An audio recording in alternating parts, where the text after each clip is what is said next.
welcome to Gay Out the City. I'm your host, Prince Electro Diamond, and today I am here with Seattle's Jewess of drag queen Sofia D'Torah, who will be at Lush Bar on September 23rd. And also, just one plug I want to put in before we start. My friend DeMilo, was on here last Tuesday, put out his album, The Makings of an Outcast. It's out now on Spotify and I believe Apple Music. I know it's definitely on Spotify. Anyway, with that being said, how you doing today, Beb? I'm doing great. A little warm, but that's usual for me. These things are not the best for a hot day, but that's the price But you pay. but you're in Seattle. It's nothing compared to a hot day. I'm in fucking Florida. Like, Okay, I have nothing to yeah. complain about. It's like Seattle's 95 nothing. It's degrees like outside. 73. Yeah, Yeah, it's like we're 95 just degrees sensitive outside. here. As I said, I hate it in Florida. Somebody says like, "Why do you hate Florida?" I'm like, "You need a list." Like, I go down there to visit my grandmother sometimes. yeah. It's not very much fun. Let me guess. You go to Boca, right? Yes, it's uh Delray Beach. Yes. How Yeah, original! How original! A Jewish person moving to Boca. yeah. Actually, the complex or community or town that she lives in was the one that was on HBO about like old people still being sexually active. And she is a prime example of it. And I'm proud of her, but if they're all in the grave now, but she's Yeah. still kicking. Work. So, where are you originally from?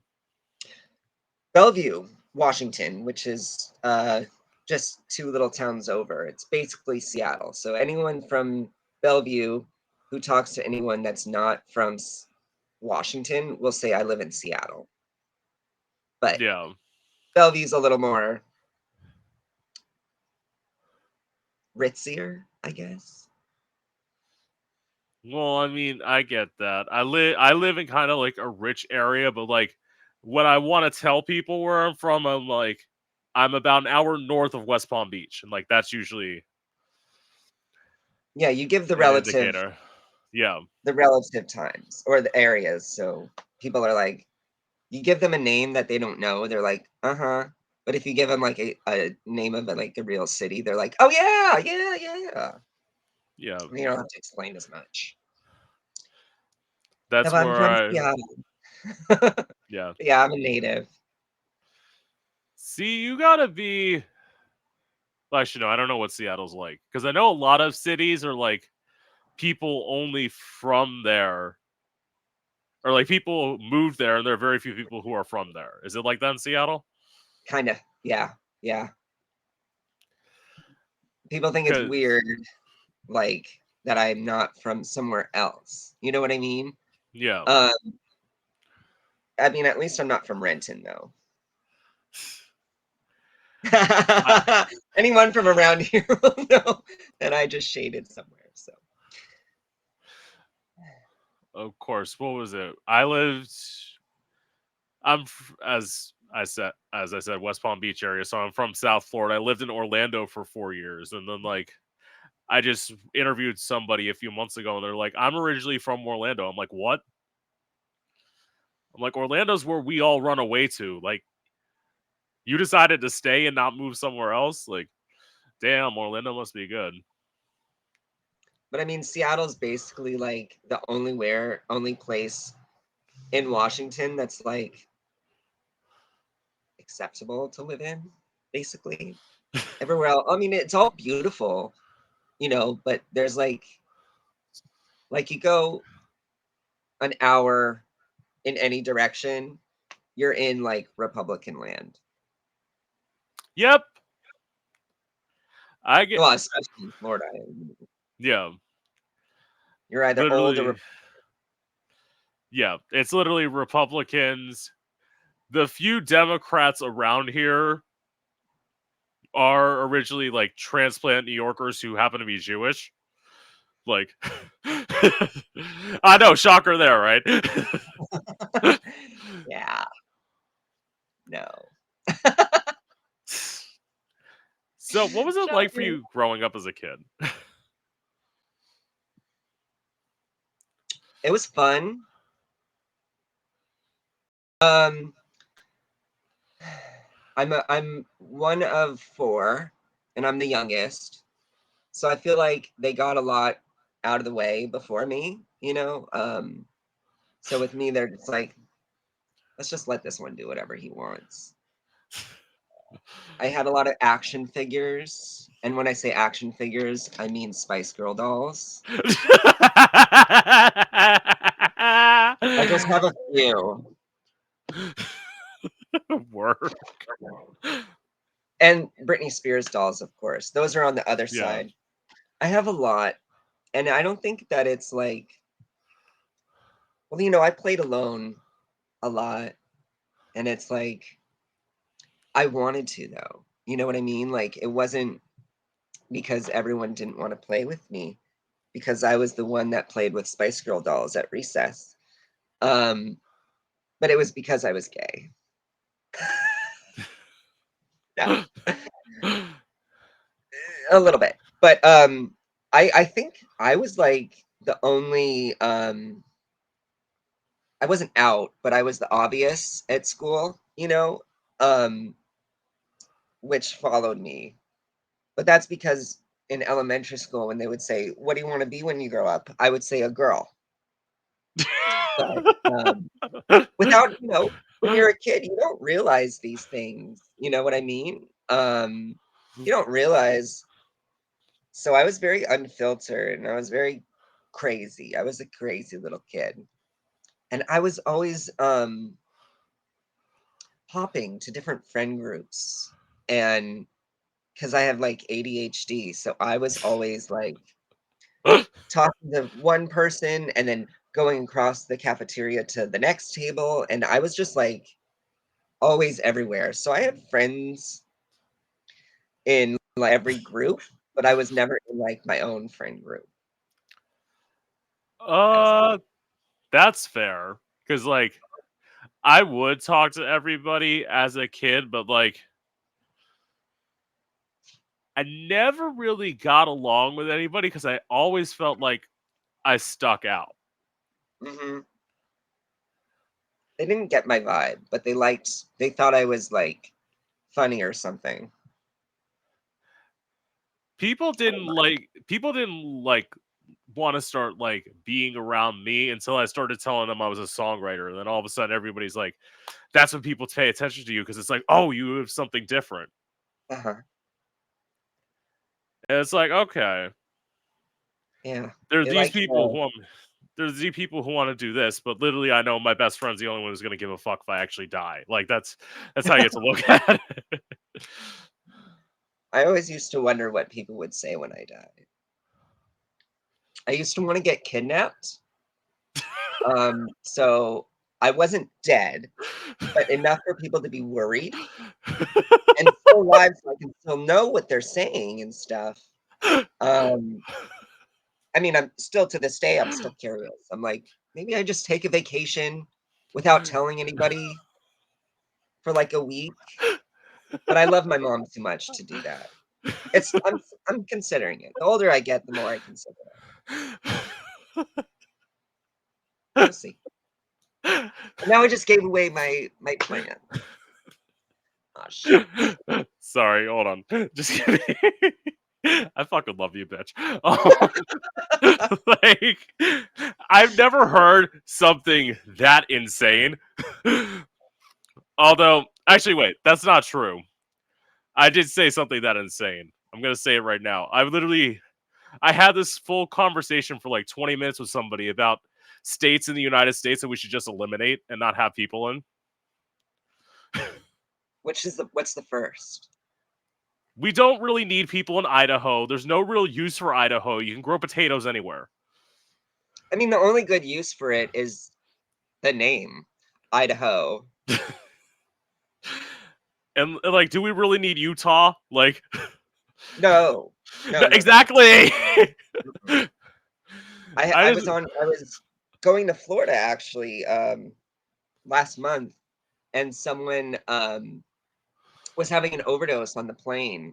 Everyone thought she was epileptic and having a seizure, and I was like, no, I can hear it in her voice. She's gibbering, and if she was having a seizure, she would be seizing.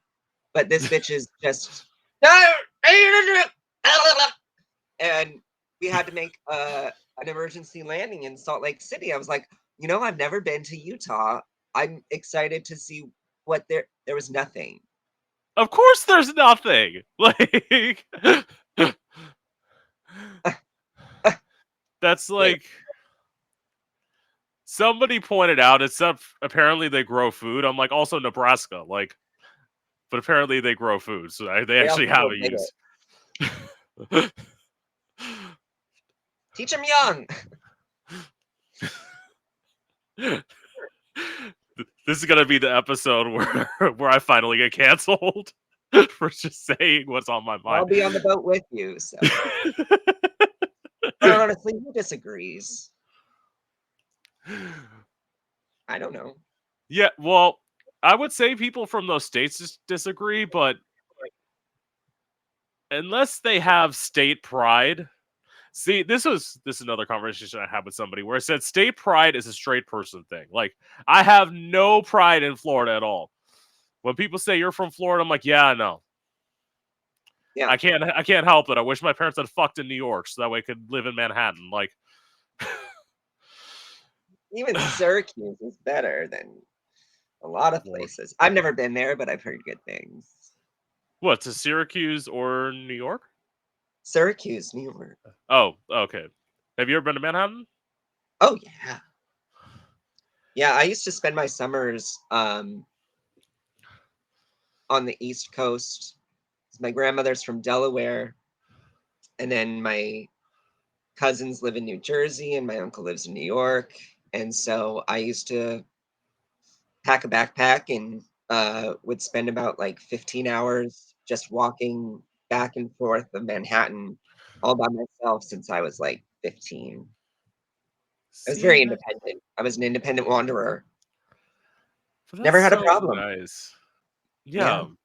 I've only been in I want to do like New York City now that I'm older because I did it as like in high school for like a high school trip, so I didn't get to like explore. Hmm. I But I forget what I was going to say. Never mind. okay, so next question. So, what was it like for you coming out? Easy. Well, yeah, I would say easy. Not mentally, not in my mind. I used to like write my mom letters and like cry while I was writing them, even though it was like not a shock. You know what I mean? Yeah. I hated when people would say, I'm not surprised or we already knew. Um, I'm like, that's not the right response. Uh, but do I want to share my? Hmm. Well, I mean, so when it actually happened, it was more of like a blurt out. Like someone was like, "This is the first time I'm saying I'm gay," and I was like, "Me too!" And then I just start crying, and I stole their moment without knowing. It's okay because they, stopped, and now they're, you know, not, you know. But at school, I came out publicly on the last day of my senior year in high school in the last like 10 minutes. Because I was reading one of those English, it was like an English paper where it's like write a note to yourself from in, 10 years or whatever. And that's where I came out um, to my class. And everyone else was like, sharing their like sob stories and stuff. So I'm like, let's do it. And at that point, it was like not a secret anymore. I can't control myself. So everyone already knew. But I was never like, well, actually, yeah. I used to, come out as bi and stuff Mm-hmm. to ease Yes. people into it. I mean, I also had a lot of girlfriends growing up, and not to hide anything. It's because I wanted to kiss people. So there were people willing, so I was kissing a lot of people. And then when I started doing it in high school, the guys would hate me because they're like, "How do you have such a pretty girlfriend and you are, that's not your boat?" And I'm like, "Because I'm funny, kind of." And they were just douchebags. And Yeah. then after we broke up, I heard like a few guys got with her. I'm like, "You're welcome. I did that for you." Philanthropy. So now, of course, West Coast, easy coming out, not mine. So, so I some ways would say I was fortunate because I only had to come out to one parent because I came out 4 months after my mom died. Oh, Yeah. So all I had to come out to was my dad and my sister, who were both accepting. that's good. See, you Yeah. made it sound like I was gonna be scared for you. Just wait, we're going there. So then I came out to a youth minister and I told him about this performance idea I had with like a knife and how I'd practiced it because I'm theatric, of course, obviously. And he left the room. He came back in about 10 minutes later. He said, "You have one of two options. Either you're coming with me or I'm calling the cops." How old were you? I was 18. Oh, okay. Yeah. Um, I thought, well, going with you might not be a bad idea. I went with him to get a psych eval. I passed it. He lied to make it seem like I was lying. And as a result, I got locked in a mental institution for 64 hours. Ah, whew. And were your was your father okay with that? Uh, well, there was nothing my dad could do because this was the thing. As I said, I was 18, but I was very naive. So I kind of Oh, just signed stuff they were giving me. So I basically signed away my rights. oh, yeah. Well, okay. Because no, my dad was there to pick me up because they made it seem like I was leaving. And then all of a sudden, then I was on the phone with my dad and I had a cop yell at me. He's like, "Get off the phone!" I'm like, and then I was Jesus. left. And I was left in a room for hours. And then that's when they told me they Baker acted me.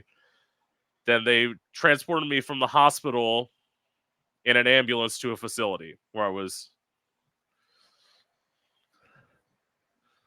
left. Yeah. I And actually used to want to be in a mental facility for a while. I saw some I was shit. Let's put it that way. I know it's probably like nothing that I would like actually expect, but I was obsessed with Girl Interrupted for a long time. And I'd be like, I want to go to somewhere inpatient and just have some time alone. But See, I was put in a step below a place like Girl Interrupted. So there were no people in white coats or anything like that. But they did take everything away from me. They took my wallet, they took my keys, they took my phone, they took my shoes, and they forced you to put it in a Ziploc bag because that's all given to you once you get out. it's like you're going to jail. Yes. And the favorite thing, and I did tell somebody this, and I think it's funny. There was this lady in there who made flowers out of cigarette cartons. Thrifty.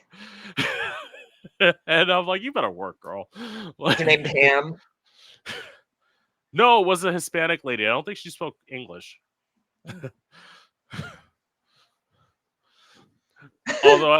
although, yeah, I will admit when I knew I was leaving, I was being a smartass. So like, they had this like group meeting, and they're like, "What's time management?" I'm like, "Managing your time." Well, That's not the answer the person wanted, even though that is what it actually is. I mean, what is time management? See, I have ADHD, so I have no. I mean, hello. I was at the dog park when you told me, okay, we're starting. Came home, put the contour on. That's why I'm wearing my. Ah!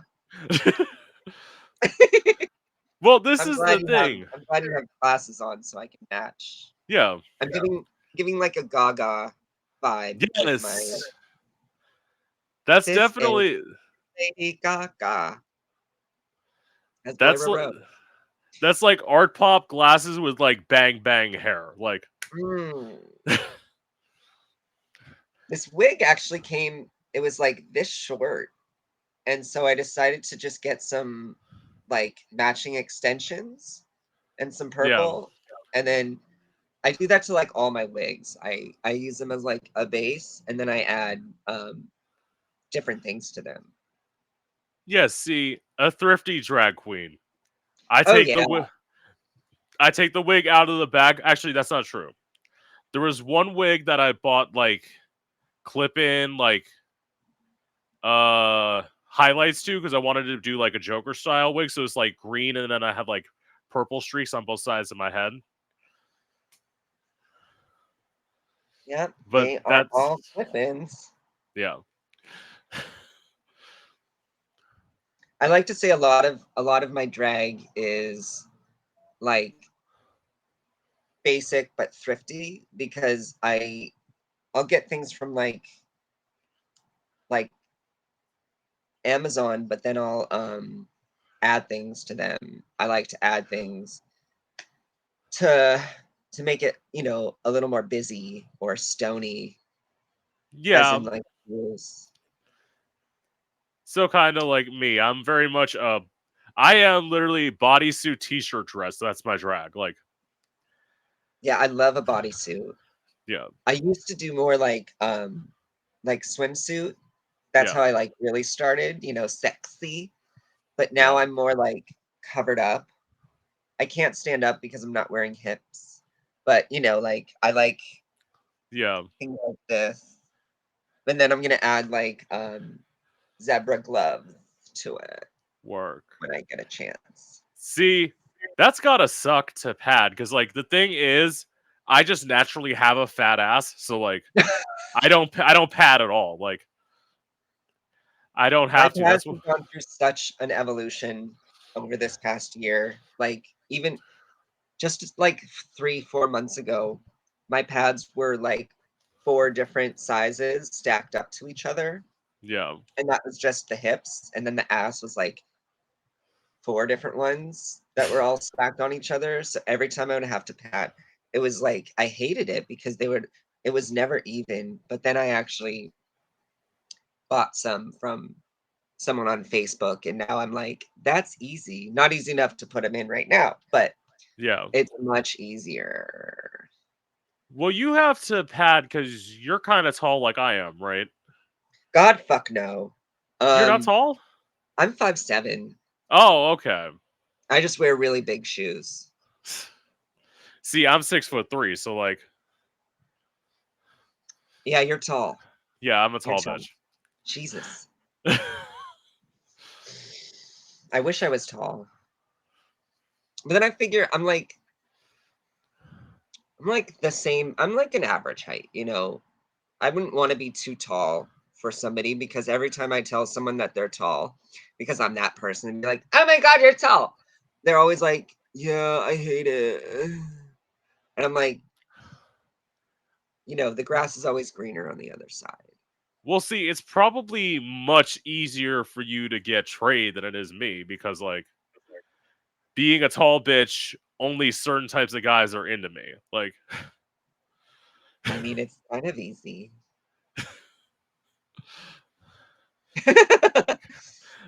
I mean, yeah, it is. Except I don't ever get it when I'm Sophia. You know what I mean? But the other night, it happened twice. Twice. Two people hit on me. And it's really the first time it's happened in while I've been doing drag. The first person, it was a definite no because I was getting out of my car and they were, homeless or something. But the second guy, well, he was wasted, but he kept coming back. And so Yeah. I was very like flattered.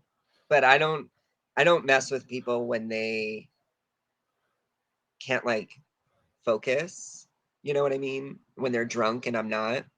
I don't do that most of the times. Well, let's see. It's only happened to me twice. No, I'm talking about like actually hooking up with somebody. I've hooked up with somebody twice Oh, in drag. Yeah. Well, well, one time it was more than once. There was this guy at this place I used to perform at in Orlando, and like they had like a beach out back. So it was like a hotel. They had like a beach out back, and this guy had like the cross-dresser fetish, and he's like, "You want your dick sucked?" And I'm like, "Okay." And that'd be so hard to six. like, get everything off.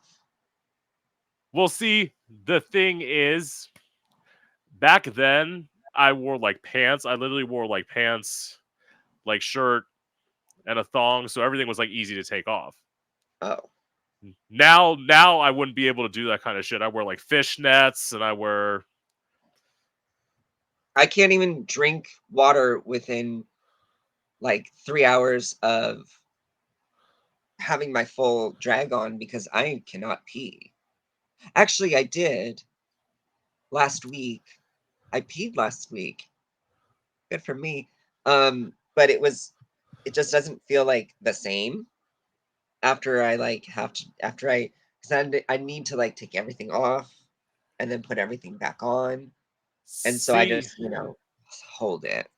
Yeah, see, that's what I've had to do. The longest I've had to hold it was because I was zipped up in a bodysuit. It was 8 hours. I was at Pride,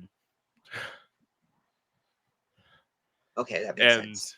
yeah, and my friends with benefits was like, he was like waiting for me to come, and he's like, what happens? I'm like, I have to go. I had to go home. Like, I had to pee finally. Like, Yeah. I was in drag from like 1 o'clock in the afternoon to like 10 o'clock at night, and I'm like, I have to pee. Like, I've been Yeah. drinking all day. I also don't drink alcohol when I am in drag I don't either anymore. I'll tell you anymore. why. That's coming later because I have a story about that. It's one of my questions. But I don't either anymore. Because my thing is, it's like, especially like singing, because like I sing live when I perform. It's like it's so much better for me not to be Ooh, drinking. Yeah, absolutely. That makes sense. That makes a lot of sense. I can't sing. most drag queens can't sing. That's why they're mad when they're like.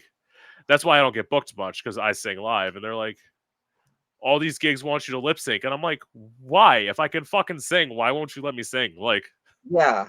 I mean, I understand, but at the same time, I like it just gives me like karaoke vibes, and I'm allergic to karaoke.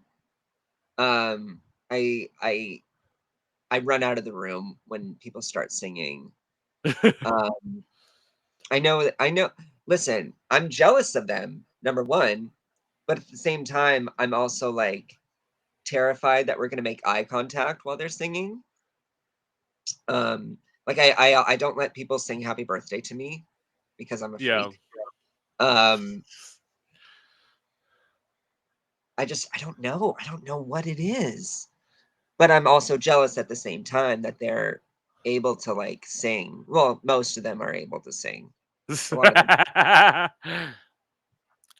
Yeah, I'm not Manila Luzon. I can actually like carry a tune. Like, There's a lot of drag queens that, I mean, if I drink enough and I start doing karaoke, I won't stop. Like yeah, that's the part that I'm scared for. I'm scared that I'll just keep going, even though everyone is like, okay, that's enough.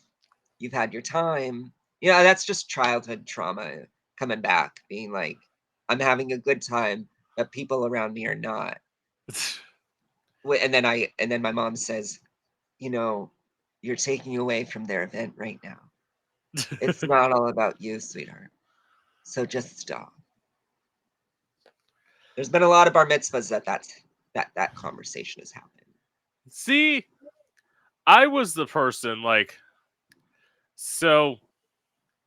Actually, I'll just tell you this. This is um one of my questions. So like how I started out doing drag was actually different than most people because obviously I'm a singer. So I started at open mic nights. Mm, Like singing live and like the bar that I used to perform at, they were like in between hosts when I started doing drag and I'm like I was the person who I'm like keep me on stage. Like I don't fucking care. Like yeah, I'll do like half an hour. I said I don't fucking care. Like you don't have anybody, I can do it. I'm that way for drag. You could really It you just the other night, I was performing at Neighbors, which is one of the longest running gay clubs in Seattle. Um, and right after my song, like literally as my song ended, another song started, but it was not what I planned. But I just kept going, and he was still giving me money, but I just pretended like it was still a part of the set. Um, and I kind of wish that happened every single time. And I always say, put on anything Britney or Gaga, and I will do it. Like I don't have to yeah. practice. Although I do like to have. I'm not a dancing queen because I have arthritis in my lower back, so I can't like dance or run. See, Um, that's why you could do more than one song because you're not sitting there like shablam or like no. none of that. Yeah. Although with the padding, I'm curious to fall at some point to see how much it doesn't hurt, especially with these little tutties. They're my you airbag. wanna you wanna Yeah, I just want to see what it's like, and the helmet. Like I have a fucking helmet on, yeah. so I just want to, one time do a little See, tumble. I've only fallen twice. One of the times where I was at Pride in Orlando, it was like I was wearing Frankenstein boots, so I was wearing like 9-inch platform shoes, Oh yeah, and I literally just was like walking, and then all of a sudden I like tripped over a pebble, and then I landed flat.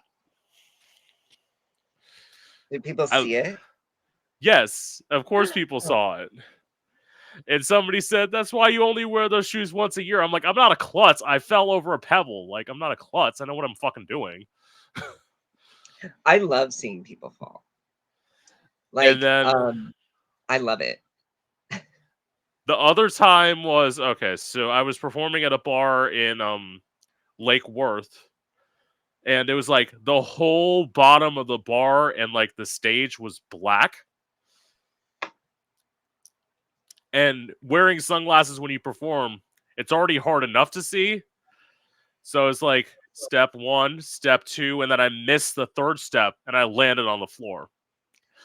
But I landed on my knee. So like I was wearing pants, so like luckily I wasn't like skinned up or anything. But I Did you broke get my shoe. more? I will I always tip a bitch that falls or messes up a little bit. I will tip them a little bit more. I wish I didn't get tipped that night. No. Yeah. I need. I was camping a few weeks ago at this like gay campsite up in the mountains. It's like you have to declare that you are gay or lesbian or not straight to go there. It's amazing. It's very sexual. Anyways. Of course it is. That's the only reason I could think you'd have to declare. Oh, it's amazing. Everyone's naked on the beach. People are getting blowjobs at the party that's happening. You're just rubbing their back while it's happening. Like, good job. I love it. And so it's very rugged terrain. So anytime someone's walking in front of me or behind me, I say, don't fall or I'll start laughing. And I will. And I did. I loved it. I'm like, oh, I love it so much. Oh, and I can see right before it happens, I'm like, it's that rock that's going to get him. That is, thank you, rock. So clearly you've never fallen when you performed. Otherwise, only when I was drunk. The one time that I was crossed, I had a little outside. I forgot all of my words to the song, and I tried to like get on a table and be sexy, and then the table fell over. And then I tried to pick the table back up. What? I don't want to be inconsiderate. Right. And I also like that, to me that's very comedic. And I'm not like the sexiest queen. I'm voluptuous, but I'm not like sassy. My bone structure is not made for sexy. But I think it's funny when somebody tries a little too hard to like clean up their mess while they're making the mess. So that's what I went into. And I don't know, I just I'd rather hear laughter than applause sometimes. See, the only time I've ever helped out at a bar was when I was like getting volunteer hours. So like at the bars I used to do open mic for when I was like in audio engineering school, I used to like help them do like sound. And that was like that was the only time I helped out whenever I performed. Oh, shit, I will stay later and clean up. And no extra cost or anything. I don't know. I just really I don't like cleaning my bedroom. Right. But I like cleaning other people's stuff and organizing and feeling like I'm doing my part, even Right. though I don't need to. But I don't know. The other night I was performing at Julia's on Broadway, and they have these like little fake dollars, and people just throw them because it's collective tips at the end. Yeah. And the whole floor was scattered with them. And they had an event happening right after. So I'm just sitting there, like sweeping them all up and everything. And they're like, oh my God, the amount of them was obscene. I did not get much of it. Right. But that's okay. I was just the guest. See, I used to feel that way because I used to wear feather boas when I performed. So like every time I performed somewhere, they used to have to like sweep up after I was done because like the feathers would just fall. Yeah. Yeah. I do a lot of reveals. And I hate when there's not a kitten to pick them up. And then I have to like go back and get it after I'm done. But what I like to do is I like to like stick out my ass while I do it, or something that will entertain and not just be like getting my stuff. I like to like still I love to like interact with people before I'm on stage and after. So Yeah. I feel like people will like you more when not only you're like personable, but like have a small presence in their mind before you're on stage, so they like you more, so they give you more money. Exactly. And I'm very shy when I'm out of drag. That's all entertainers. Like yeah, like as I said, I've met one extroverted entertainer on here. they're an actor. Actor, I'm saying air All quotes acting. because, It's all acting. well, it's not only that they call themselves an actor. I never see them on set or promoting anything. So like, you're an But they're actor who still, doesn't work. they're still an actor. Then But act it. yeah, it's my friend Phoenix. So like, anyway, like he's extroverted, but everybody else is like, yeah, I'm shy. I'm like, duh, I am too. Like, except with like people I know. Like, Of course. There's one bar, one event uh over in West Seattle called Leather and Lace, and it's at a roller rink. But there's like a bar and then a hallway and then the roller rink. But before right, the rink opens, there's this weekly show, and it's usually, small town people or like locals, hosted by this queen called Old Witch. Like, she is one of my favorites.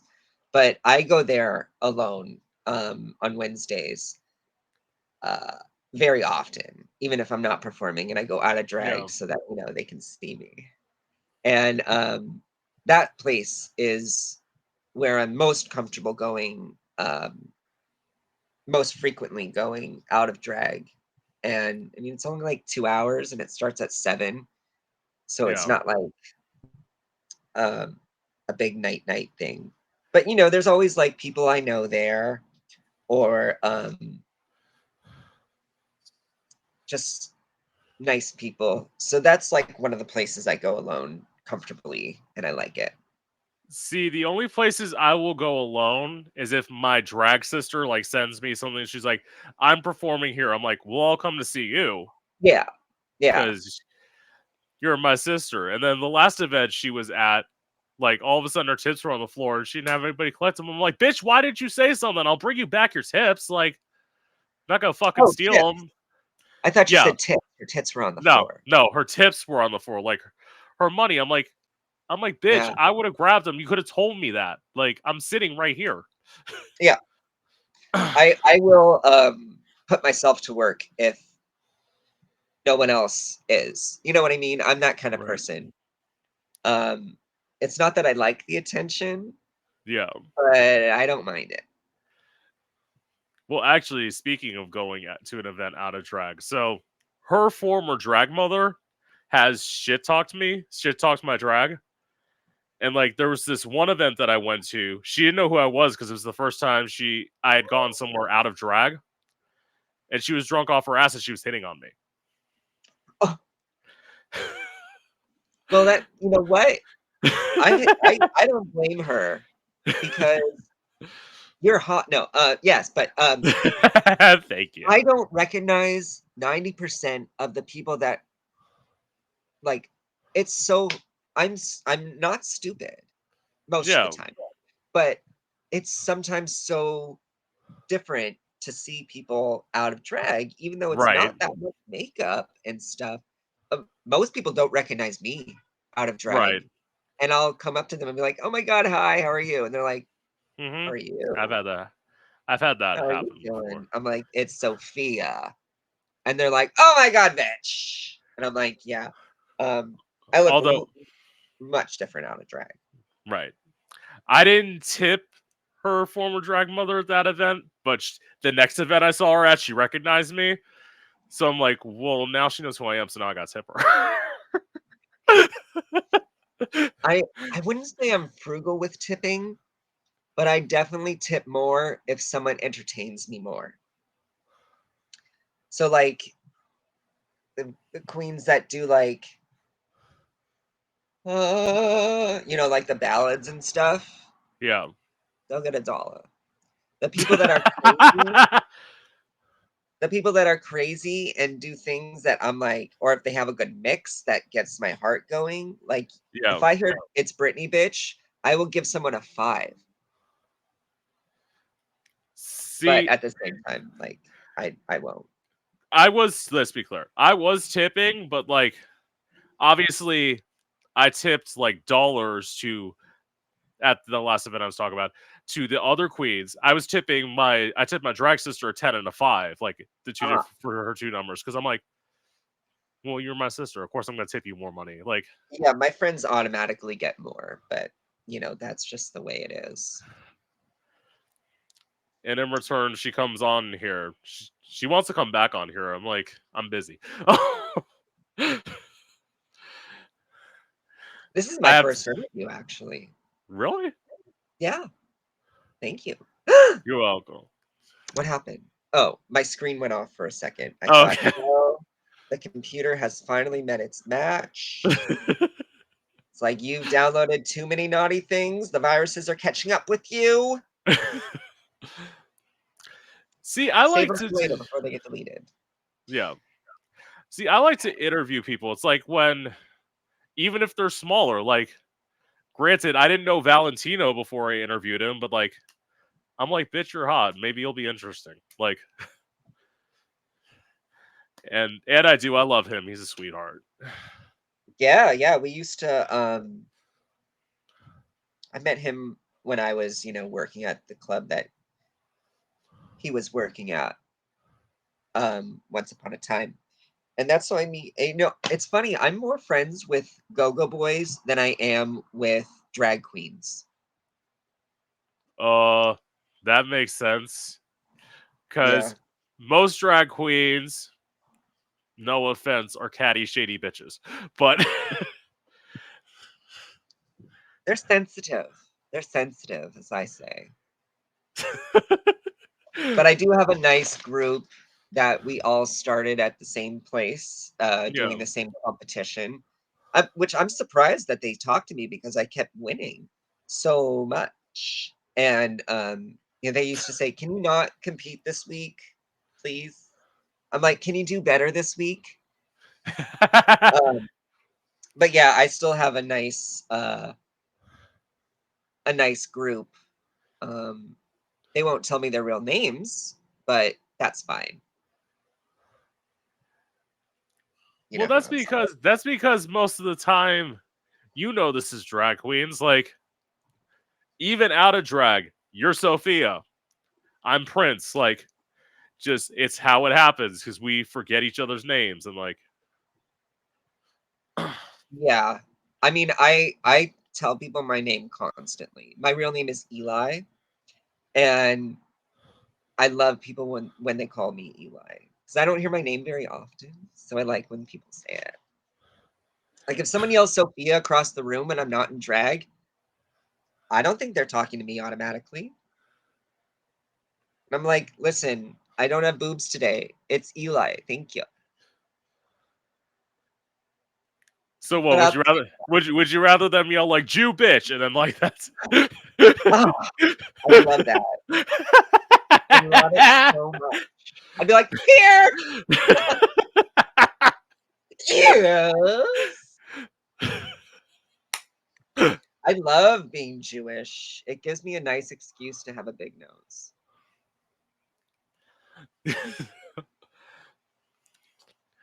And people already know that I'm circumcised, so it's like a little plus.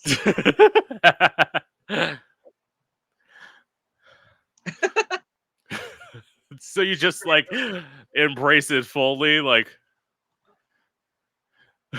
Yeah, I need those Jewess earrings. But I'm Jewish, so I don't want to spend too much on them because they're very So when you're eating in drag, you just like keep on constantly like telling the waiter the meal needs to be recooked. Like, I don't know what eating in drag is.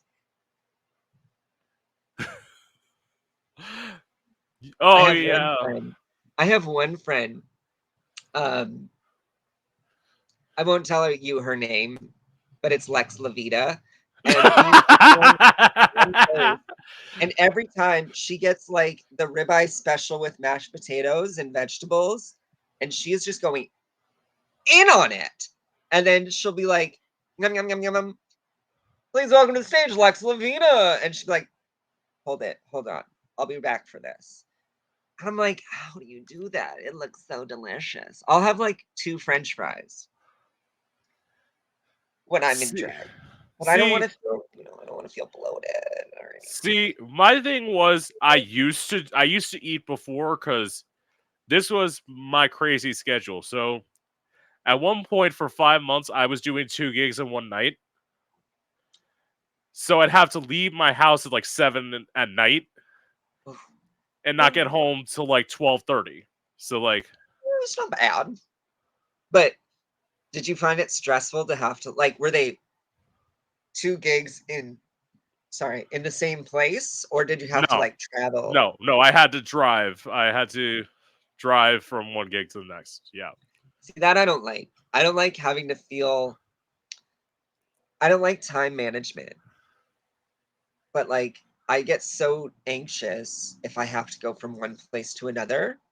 yeah, And like even if it's like down the street from each other, I'm still like freaking out before any of the shows even start. I don't like to feel rushed, and I don't like to feel like I'm gonna let people down or late. I oh, I hate being late. I have Oh, nightmares about being late. I am never the queen who's late, especially like being the musician. And this is from like my open mic days. I want to sit there. I want to test my volume on the music. I want to test my volume on the microphone. And believe it or Absolutely. not, craziest part is I want to talk to the host and make sure they're actually going to hand me a microphone. Because Yeah, yeah. there's one time this was a host who knew me. I was in a competition. My track was going, and I'm like, I need a mic. Like my music's going, and like I had like an intro to the song, and then I had to like da da like literally right in. Oh, I was handing a mic, and it's like, yeah. That and technicality really needs to be like that I can understand that. I just like to I'm always early because when I'm done with everything, I don't want to just sit around. I want to go to the club and even if it's just hanging out backstage, I just want to be there, you know? That's how I met a lot of my like good friends now is yeah, being early and they're all, they're doing their makeup. I'm already done. I have to put on like eyelashes because I don't like to drive with yeah, eyelashes. I can't see. Um, but I love being early. Other than that, I was like 2 hours early. That's what I talk to people. And they say things. So, yeah. I also have a really bad habit of if I don't say hello to a person right away, I won't say hello to them for like 2 hours until it actually happens. I feel bad about it. right, You know what I right, mean? Like, but at the same, and I think a lot of people think that I don't like them, like rude because I don't say hello to them. yeah, Um, it's just like, just happen right away. I'm like, is now the time? Is now the time? And I think it's very common for a lot of people, but they don't like talk about it. So I'm just letting all of the introverts know we're all the same thing, that we're awkward. right. So where am I? Oh, so what was it like for So, you the first time you performed? oh, the first time I performed, I did How Many Licks by Little Kim. And it was amazing. It was in a competition, and there were two other people. And the other person had like a really great outfit, and they changed their outfit after like the initial, show up, the red carpet Yeah, outfit, and they changed their wig, and they were telling me about all the gigs that they have upcoming and all this other stuff.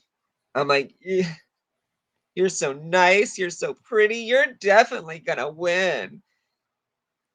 But then I watched her perform, and I thought, "Oh, I don't have to worry." Um, and I like, I was very basic.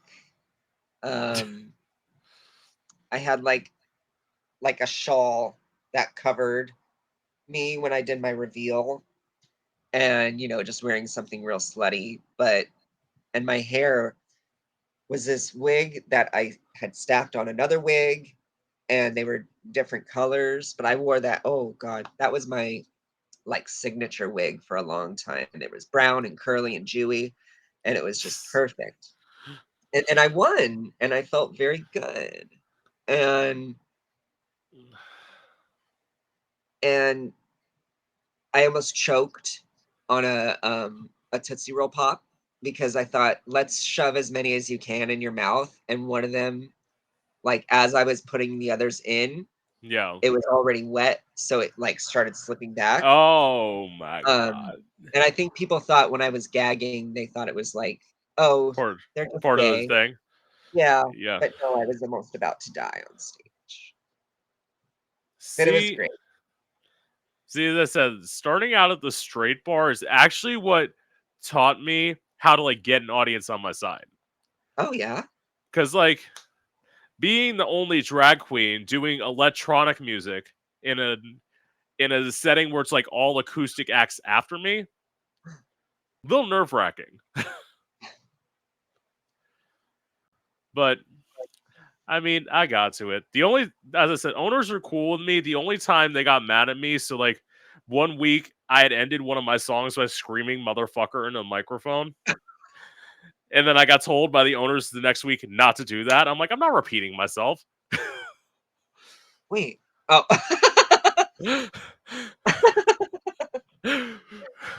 They didn't like that? Why? I think what happened was the following week, I think there was like old people in the audience, and like they That's didn't not want me to swear. But it's well, I don't like I'm edgy. Sorry. yeah, I mean, I people love when we swear. They don't like when we show our nipples. In Washington, you can't show um your nipples if you're female presenting. But also if you're like a drag king, you can't show your real nipples.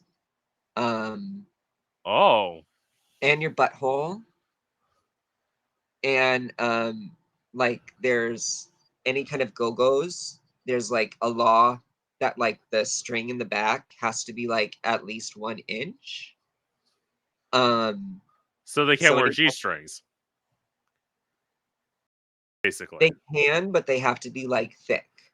Oh, yeah, G strings. No, no, G strings, yeah. I know. no. Yeah. But I'm pretty sure they do. I've never seen like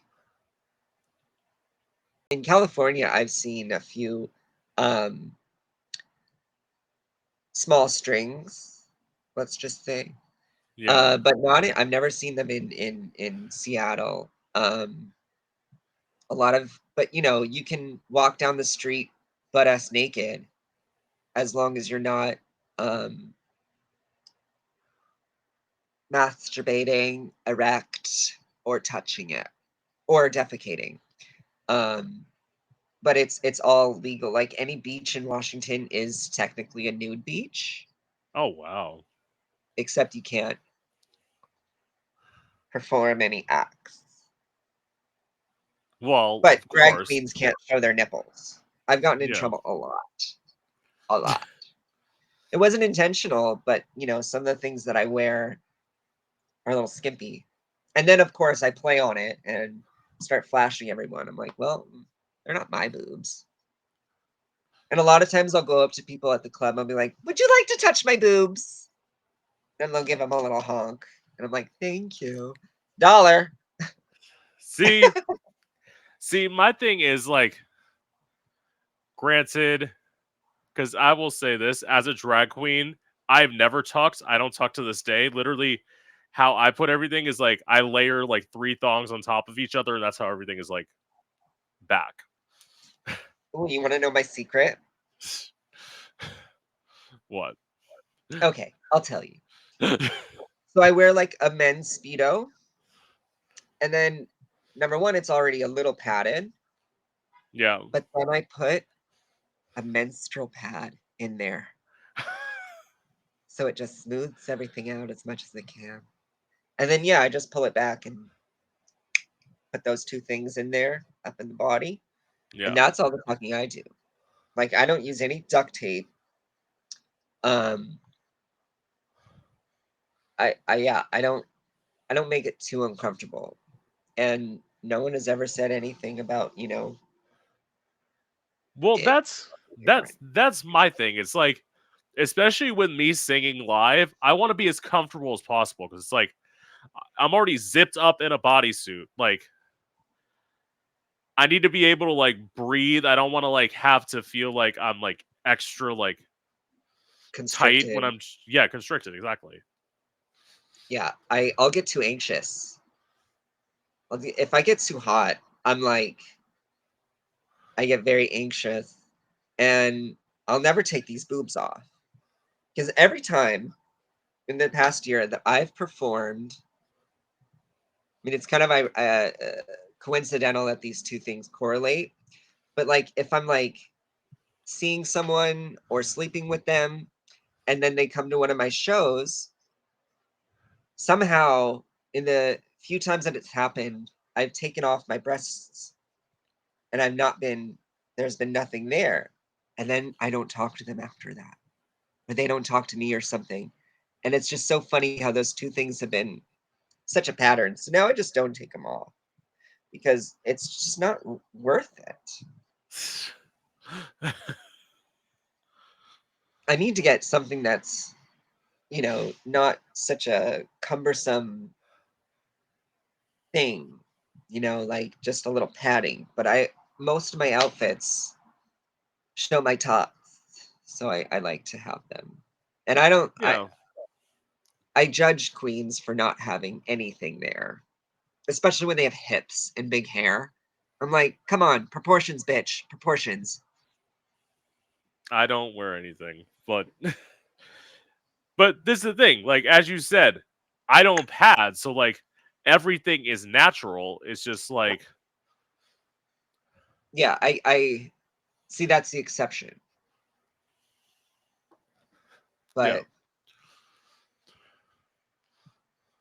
I tell them too, I don't I pride myself in if I'm gonna talk about somebody, I'll tell them to their face. And it's never anything like rude. right. Then I just don't say anything to anybody. Um, but I'll tell bitches when I think that think think something about them. And I don't think I'm a bitch enough to hurt someone's feelings either. But that's just my opinion. I don't know how they actually Right. feel. And it's I also say if I don't tell you something, that's worse than me not telling you something. True. And I'll also tell them when I really like something. And I don't give out compliments like, way to go, girl, you killed it, if I don't think so. And I don't like Exactly. people that do. I see it a lot. I'm like, they did not kill it, or you have a bad perception. They didn't kill it. They slapped it, maybe, but not kill. No, no. That's like when I've performed and somebody says like I have had judges who say, "Oh, you lost by 2 points." I'm like, "No, you're showing favoritism. I should have won by 4." That's true. Cuz That's when it's you favoritism. it's favoritism cuz I did something edgy. So like what happened was it was the last event I competed at. Somebody did like Beautiful by Christina Aguilera and did like a mediocre job, and I did a song that wasn't a hit. I did this song called Staring at the Sun by Anastasia, and like I fucking killed it. And I lost. Did was it a crowd vote? It was a judge vote. Okay. No. I hate I crowd saw you votes in too. competitions because of crowd votes. Like, if someone brings in all of their friends, they're going to obviously win. And it's like, that's why I stopped doing this one competition, was even though I was winning a lot, Yeah. once someone else started competing, they had like 10, 15 friends that they would bring in. And obviously they're going to be louder, even though I did such a good job. And it's just like, no, I don't like that. And they also wanted me to stop winning because I kept winning. What do Like the you mean they judges, wanted you to stop winning? yeah. Um, uh, I was winning a lot, and then they said, you know what, you did really great tonight, but we have to let other people win. And I said, that's fucking bullshit. How the fuck do you stop winning? Like, that's the part I don't get. When you're not allowed to win, that's the thing. Yeah, but it's Like, like you can't if they're like the ones voting and they're the ones that keep voting you to win. How do you stop winning? Like, what, you want me to come out there and suck? Like, no, I can't do that. And then they, I think that they created this like fake drama with me so that I would stop showing up altogether. And like, terrible time. And then the club shut down because they went like bankrupt mm-hmm. or something, and no one was going there. And I mean, to this day, I've made up with the people that wronged me, but I'll never forget. I'm Jewish. We never forget. I had a club that told me they let me perform there once, and they're like, "Oh, we don't want you here because you sing live. You're not doing drag." I don't like that. And this is by another queer person who was telling me this. I'm like, Yeah, so you're gonna tell me what drag is? right. No. It's like, have you not heard of Adore Delano? Have you not heard of Alaska Thunderfuck? Like, these people sing live, especially Alaska now. She sings live every time she performs. So you're gonna tell me that, and in England, half the acts perform live. So you're gonna tell me that it's not drag because you have a bunch of lip syncers here who can't Yeah. compete with what I'm doing? Sorry that I have real talent, right? Yeah. Yeah, there's a few. There's a lot of what's the word? Like, I don't know. But when you're outside of traditional and a lot of different senses in drag, they don't want you as much. And uh it's very prevalent, and it. There's a few places in Seattle that are very much like, if you're not a traditional drag queen, we don't care for you. And they're not afraid to tell. And that's why I do this. Because, as I say, fucking cancel me all you want from all the gigs you can do. As long as I have a computer and can get people, I can do whatever the fuck I want. Yeah, yeah, yeah, yeah. I was actually thinking about doing not like a interview-ish kind of thing, but like a web series of sorts.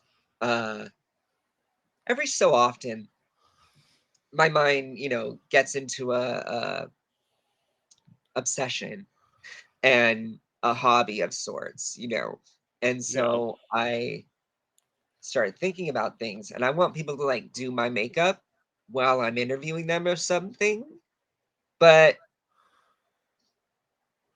I don't have the right equipment. But I get very obsessive in my thoughts. I think that's this phase is drag, and I used to want to have my own underwear line.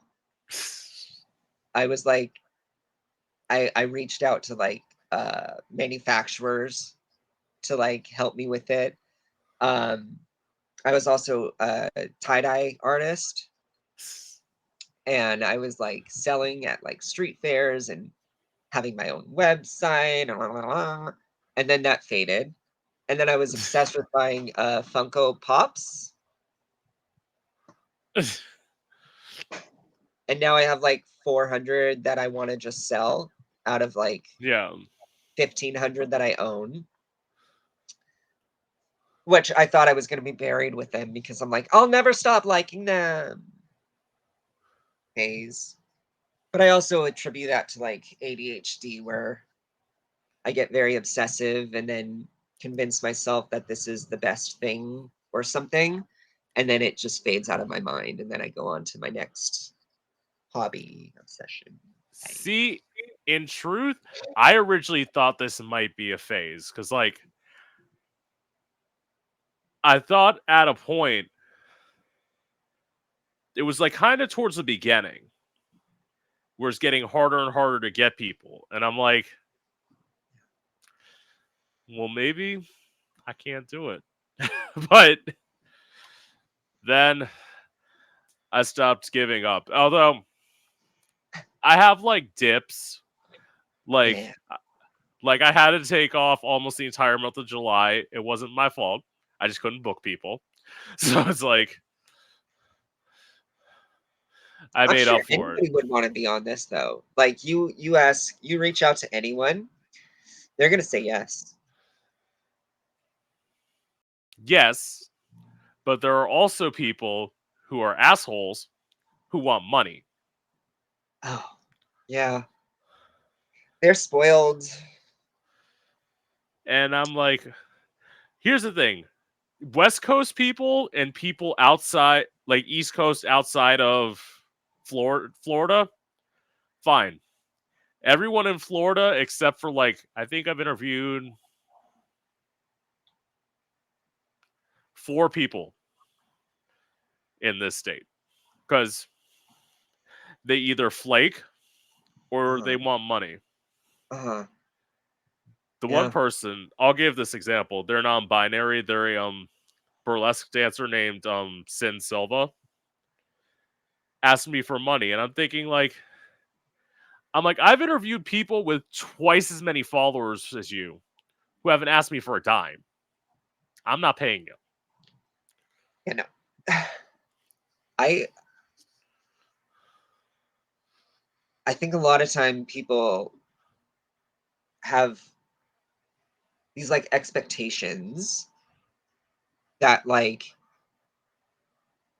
time is money a lot of time, but I think fun is fun. Yeah, And like a lot of times I will do tip spots, or right. I won't, if I don't get paid, I don't tell them. Like if they forget, I'll just like let it go and be like, well, I had fun. I'm not like, but then there's people that get paid a lot that are like, my booking fee is, and that's where they're spoiled. But you know, I feel like if I let this become too much of a job, or like I'm not getting the same things that I was getting here or there, then it will ruin it for me. So, Right. yeah, and that's when, I mean, a few months ago, I was like, people are being too petty. People are being disrespectful, and I'm just gonna like take a break for a little while. I call it a beard break, where I get to grow my facial hair out and be a man again. And I don't mind that. Like, I'm definitely not a full-time drag queen. I definitely don't ever want to be. But then again, I would change my mind about that. But I like doing it for fun, because when the fun goes away, then my interest will also go away. You say that till you're on RuPaul season 17, and then all of a sudden, like RuPaul's Drag Race season 17, and then all of a sudden you have to make it your full time. Then I would make it my full time. Because that is one thing I will say. You will definitely see Sofia on Drag Race before you see me. There are so many fucking queens in Seattle that are like, yeah, I'm auditioning when I get on. And I'm like, you think that you can get on?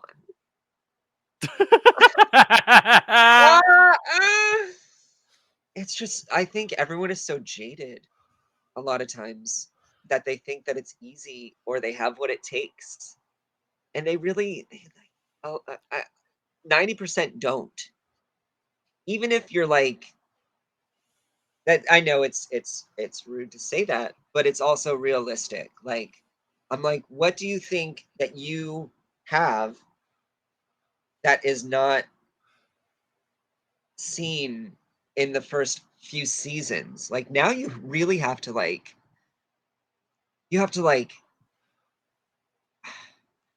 I don't think I'll audition for Drag Race because most of my outfits are just from Fashion Nova. Right. And I also don't want to be one of those queens that I'm talking about. You know what I mean?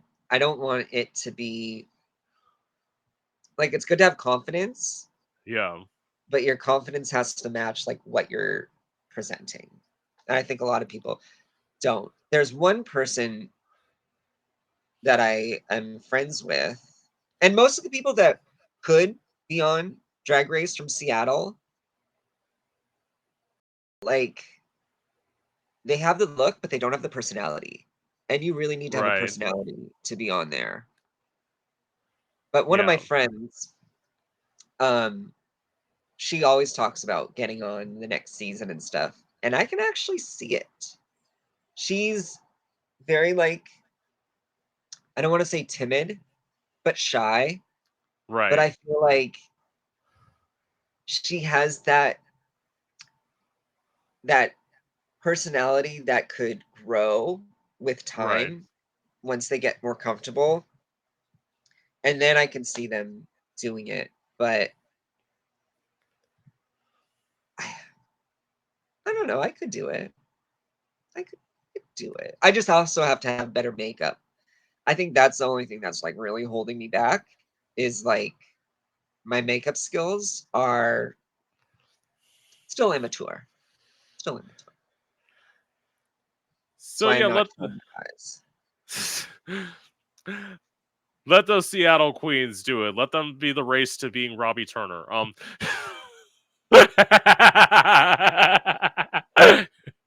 We don't even know where that bitch is anymore. Exactly. Nobody in Seattle knows. It is so insane. So like people in Seattle don't even know? Like No. It is such a whoa. weird conspiracy thing that it's like, Well, I mean, what happened? you know what she did. Would you want to be seen again? No.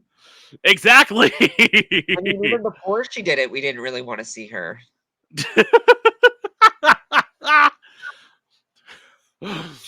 She was like, she just tried too hard. You know, like we all saw through it at the clubs. I used to go to one club that she would post everything. And she tried to bring that dry humor, but it didn't really like stick. Like there's one queen who's my drag mother actually. Her name's Shay Fox, and she's known for being quite the cunt, and everyone loves it. Like she just does it so much better than fake people do. You know, like Right. she is the tits. Cuz you have to be real. That's why when I told somebody like they said you could be fake on a podcast, I'm like, but do I want to be? No, I'd rather like tell people the truth. Yeah, yeah. The truth and a real personality, I think goes a long way. And I can clock a bitch. I can clock them. I'm like, that's not how you are. That's not, or at least it's not coming off on my face or coming off naturally. Yeah. But what was our original question? I don't I'm remember. I'm going off. Believe me, this is the last person I did with this. Their name is JMV. They work in New York. Yeah. They went on like total and complete tangents, and like eventually I can find a way to drive it back. I'm going to. So who's your well, I think you already answered this. Who's your favorite artist to perform? My favorite artist to perform? Yeah.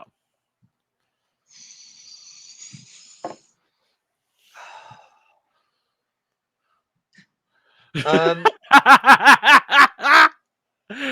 I want to say Britney, but at the same time, I don't feel like I don't like when I see other people perform Britney, I want to see that Britney, you know? Yeah. So I don't feel like I give that presentation enough, but I know every single Britney Spears song, line to line. And I have some of like her outfits, but I won't ever do Slave because I don't know the dance. I will never do it. So I respect that. I do like Lady Gaga a lot. One number that people know me really well for is Mary Jane Holland, Oh, and I'll word. have Yeah. I have like 5 different reveals in it, and then at the end I come out with a pool noodle that is wrapped up like a joint, and then I'll put a vape at the end, and I'll smoke it on stage. And then I even have like a wig reveal for that. And it's every single time I do it, I change something a little bit. So it's never the same one that they've seen before. That's my favorite to do. I love Lady Gaga just as much as Britney. Um, but that's because, I'm a millennial gay. Just the other night, I did Carly Rae Jepsen, Run Away with Me. And that one I've been wanting to do for a while. And I was like, don't cry while you do it. Because it's one of those songs that, like, no matter how many times I hear it, I'll start crying because it's one of those Yeah. anthematic songs that builds, and I really love it. So Lady Gaga is my answer. So, I mean, I get that. Like Gaga, if I'm gonna cover somebody, Gaga is usually my top artist to like do. Oh, she just has so much. I I've been to like 10 Gaga concerts, and about 8 of them I've stood in the general admission line for 10 plus hours waiting. Wow. I'm one of those bitches. I See, love. I've only seen Gaga once, but it was amazing. This is when so this was the time my sister originally it came out as bisexual, and after this moment, my sister just told me to come out as gay because I was seeing Gaga and Cher in the same month.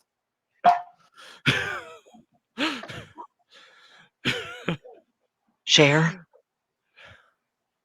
You saw Of Cher? course, yeah.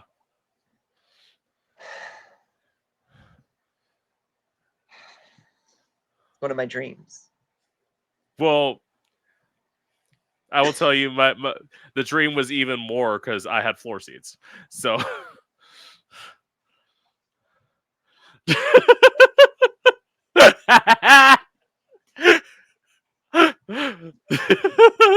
Floor seats at a Cher show?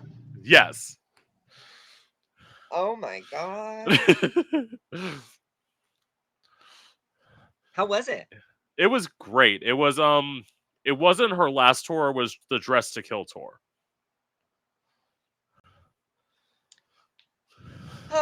One day, maybe. I watch a lot of concerts on YouTube. Um, Oh, I the last show I went to was Janet. Yeah. Oh, word. I live actually across the street from the Seattle Center where the Space Needle is. And so I had a show that night, but I wanted to go see the concert because I couldn't sell my ticket. Yeah. Um, so I got in a full face, and then I went to see Janet, not in hair or you know tits, but What? I know. And then right as I heard, so when she did her finale, all I heard was her sing "Together Again," like the line. I was like, Yeah. I got it, I got it, I heard it. So I like ran back home. Um, I threw up, but that's not important. And then I went to my gig, and it was pretty amazing. Like I'm lucky that I live right next to here. So, but and then I think I did Janet that night too. I like doing the Nasty Boys mashup, Brittany Janet. Um, Oh, yeah.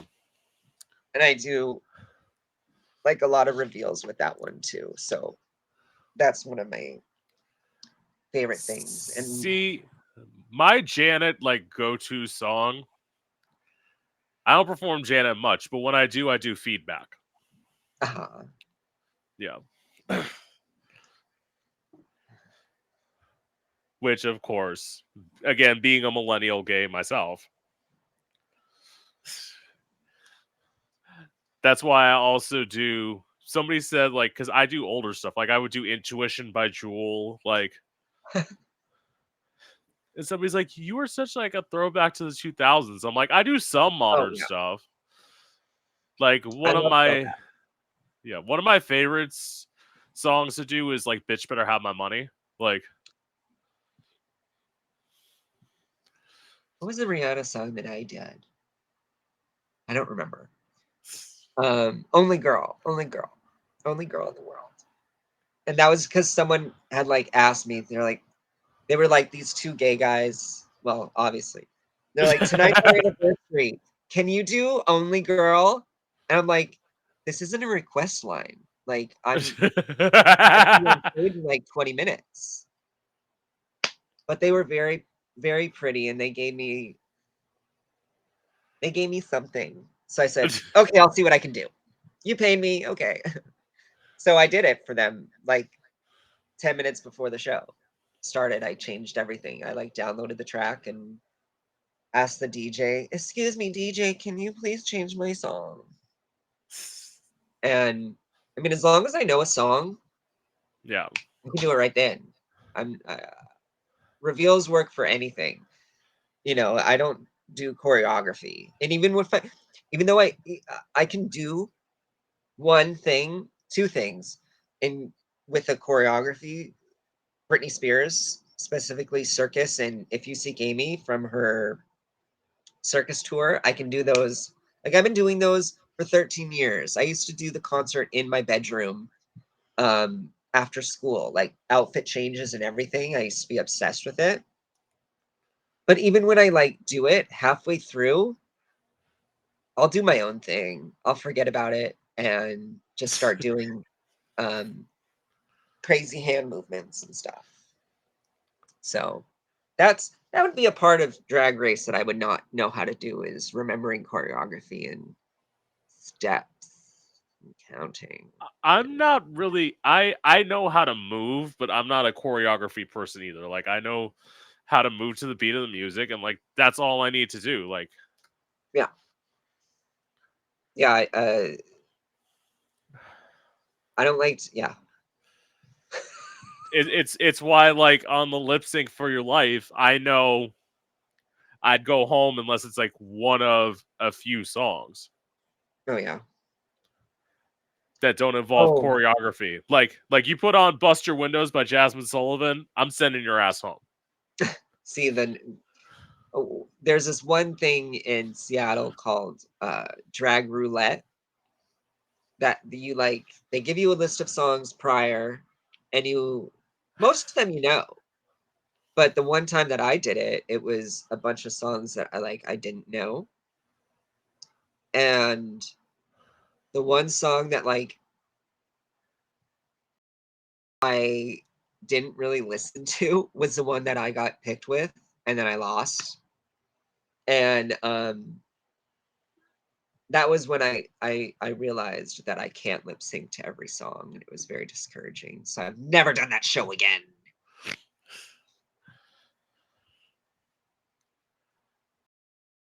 Of course. So, has somebody ever stolen one of your tips? Yeah. Yeah. So what I did was I ran backstage and I took everything out of every place that I had it and I threw it on my bag. And I have a big bag. And everyone knows it's my bag because no one else has Louis Vuitton. And when I went back later, I saw that they were all gone. And then this one girl said, "Oh yeah, I picked them up and I put them away for you." I said, "Then where are they? Like, I don't see where you picked them up and put them away." And she's like, "Oh, maybe they're over here. There was only like $3." No, there was not. No, there was not.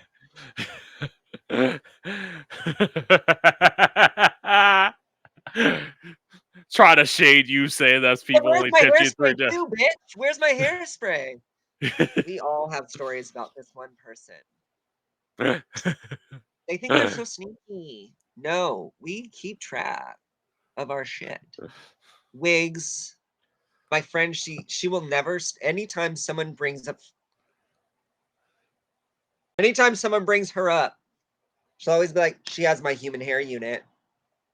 I know she does. I saw it on her pictures. So we all know, and we don't really, we like this queen, but you can only do the same move so often. Like she does it like 8 different times in one 3-minute song. And we're all like, we've seen that before. It's getting old. We know that you are tucked very well. Good for you. But come on. One trick pony, bitch. I told See, her that. I told her that to her face. that's why I am a singer. I do rap too. So like I do Team by Iggy Azalea. So that's why I threw that out one time and somebody's like, I didn't know you could rap. I'm like, that's because I didn't want you to know I could rap till now when I did it. Always leave them guessing. Yeah. Yeah, And I don't it's know if I have anything else to surprise people with. Besides, maybe if I dance one time. But sometimes I do dance. I do a twirl. I do but nothing I can't do a dipper flip. No, I would break something. Most definitely. I want to try. I've never had my wig fall off during a set. It's gone back a little bit, yeah. oh. But it's not like they know that. It's not like they think it's my real hair, A lot of times I'll be like, "It's a wig!" And can you believe that? Or these are not my real boobs. These are fake. I See, like I doing silly, shitty things like that. see I did that to my drag sister. So like the event before, her wig almost fell off. And as she was going backstage to the next event, I'm like, make sure your wig stays on, bitch. I'm supposed to be the messy sister, not you. It's the scariest thing. I wear so the wig cap and Yeah. then the velvet strap and then the silicone thing. I wear it all. I'm terrified that it will fall off. See, I never had one fall off. I've had somebody snatch my wig off my head. That has happened. Did you kill them? I wanted to. I'm like, baby. Because this is the thing. I was sitting in a bar because, like, the place I was performing at didn't have it backstage. So like when I was done performing, I was just sitting among the audience. Somebody's like, I just want to see you without it, and they just off my head. I'm like,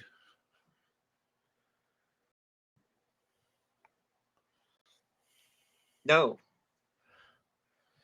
no, that's not acceptable. of course it's not acceptable.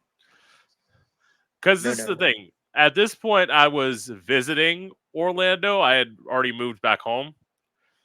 And I'm like, this is the bar I usually perform at. The bartender knows me. I could probably get away with beating up this person and like not have a problem. That'd be fun. I've pepper sprayed someone once. What? Yeah, yeah.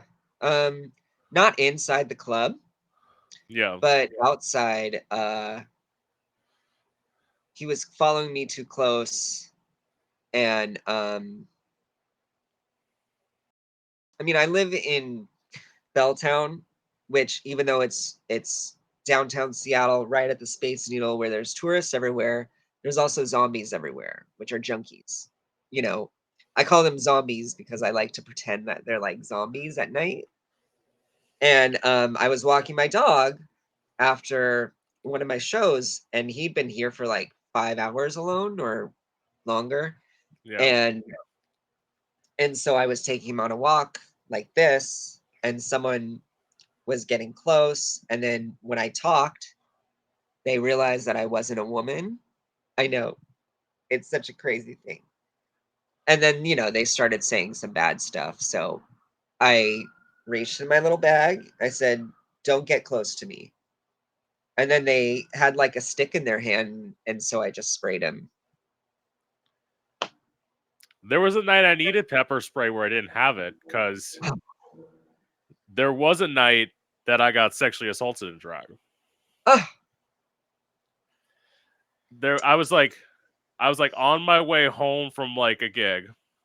I was stopping at like a gas station next door, like getting food. And then I was like walking up to my car, and then this like guy was like opening the door to get in my car. I'm like, what are you doing? And then all of a sudden, just like the next thing I know, he was in my car. oh, no, no. And I'm like, I kind of just like let him do. I'm like, well, now I have to take him home because I don't know if he has a knife or a gun. Right, right. And like, It, as we were driving, he like pulled out his dick,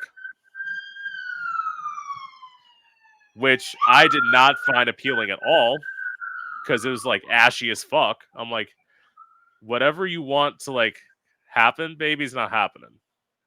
And then all of a sudden, I was at a stoplight, and then, as I told you, I don't tuck. So like, he literally reached across the center console and just like grabbed my crotch. that's how did you get rid of him? Eventually, what ended up happening was, so it was just a time of like, what do I have to do? It's like, come on, baby, come on in. I'm like, no, come on in, baby. No, I'm like, what do I have to do to get you out of my car? And I had like a soda in my car, and he's like, I'll take your soda. I'm like, great, go ahead. It's like it cost me $2, but $2 is nothing compared to whatever the fuck you want to do. Oh my god. Oy, oy, oy. Well, I mean, it kind of sounds. The silver lining is that it sounded very easy to get Yeah. him out, and but still, are you like super like cautious now? Uh, I am, because there was one other time where like this was back when I was in South Florida. I was like before or back here in South Florida. It's like I was in like Lake Worth, and like some guy, as I was getting into my car, was like, it's like, come over here. He's like in a dark alley. I'm thinking like, I'm not fucking going wherever you are. How do I know you're not gonna beat me up?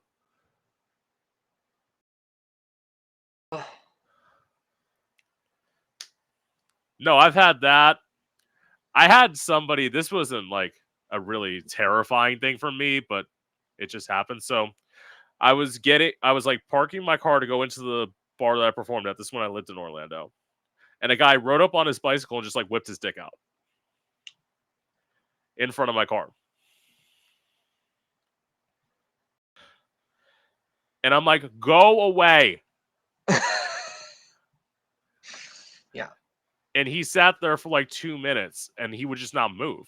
So finally what I did was I turned back on my car, put my car in How does, drive, and drove forward, and that's when he left. uh, uh, a few weeks ago or a few months ago, I was driving home from the club and I thought it'd be funny to flash my tots at these three guys that were in the car, next to me at a stoplight. And I had this wig on, and these looked pretty like real-ish. And Yeah. so, I shook them a little bit, and then they followed me home. And this is like a 10-minute car ride. And it was like 2 a.m. So my first thought is just drive to the police station, because at that point they were like a little too aggressive with the driving. Um, and so at a stop, I ran a stoplight and turned into an alley really quick, and then turned my car off, and then I didn't see them again. But yeah, I live not far from a police station, so my first thought is drive to the police station and just park there for a second. They're not going to do anything there. Yeah. But I also feel like, well, I was doing that. I don't want to say it's my fault, So she was but asking for it. That's the exact. No. If that's how you think, you're gross. I was not asking for anything for what happened to me. no, yeah. And that's the only time I've ever done that. And that's the last time I would do that. But in my car, I have two different types of pepper spray and a taser. You Yeah. never know. And it's like, you gotta be that way. See, this is my thing. It's like, I don't think about it much because, like, most of the time, most of the patrons were like white, and I know like most of the time, being a thick bitch with a fat ass, most of the time only black guys are interested in me. So like the few times I see a black guy, it's like that's where I have to be like, I'm like, I don't know how this is gonna Huh. I like a fat ass on anyone. end. I'm also I'm such a picky lover. So I don't mind being alone. Like my last relationship, I I was like in love with him for 7 years, and we never like barely talked. We were in like similar friend groups, and we would see each other every so often. But I always knew he had a boyfriend, so I never wanted to like be that person. But then Right. when I found out they broke up, I got on it, and but then it didn't work out um, in the end. But I never knew he had such a great butt until we started dating. I was like, yeah, but he's such a great person.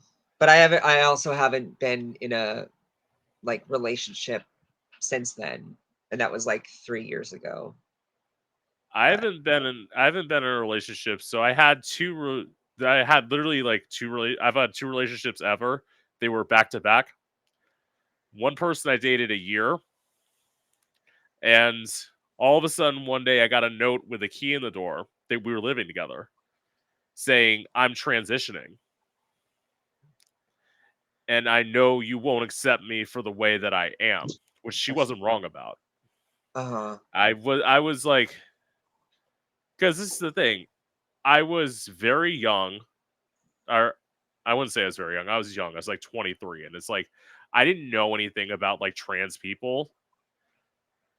I'm from like small town Florida. We don't get taught anything. Oh yeah, I know. I mean, even in Bellevue, we didn't get Yeah. taught barely anything about queer anything until I was Yeah. in senior year. And I had a gay English teacher, and that's when I felt comfortable being myself. I think the first time I really outed myself was when we watched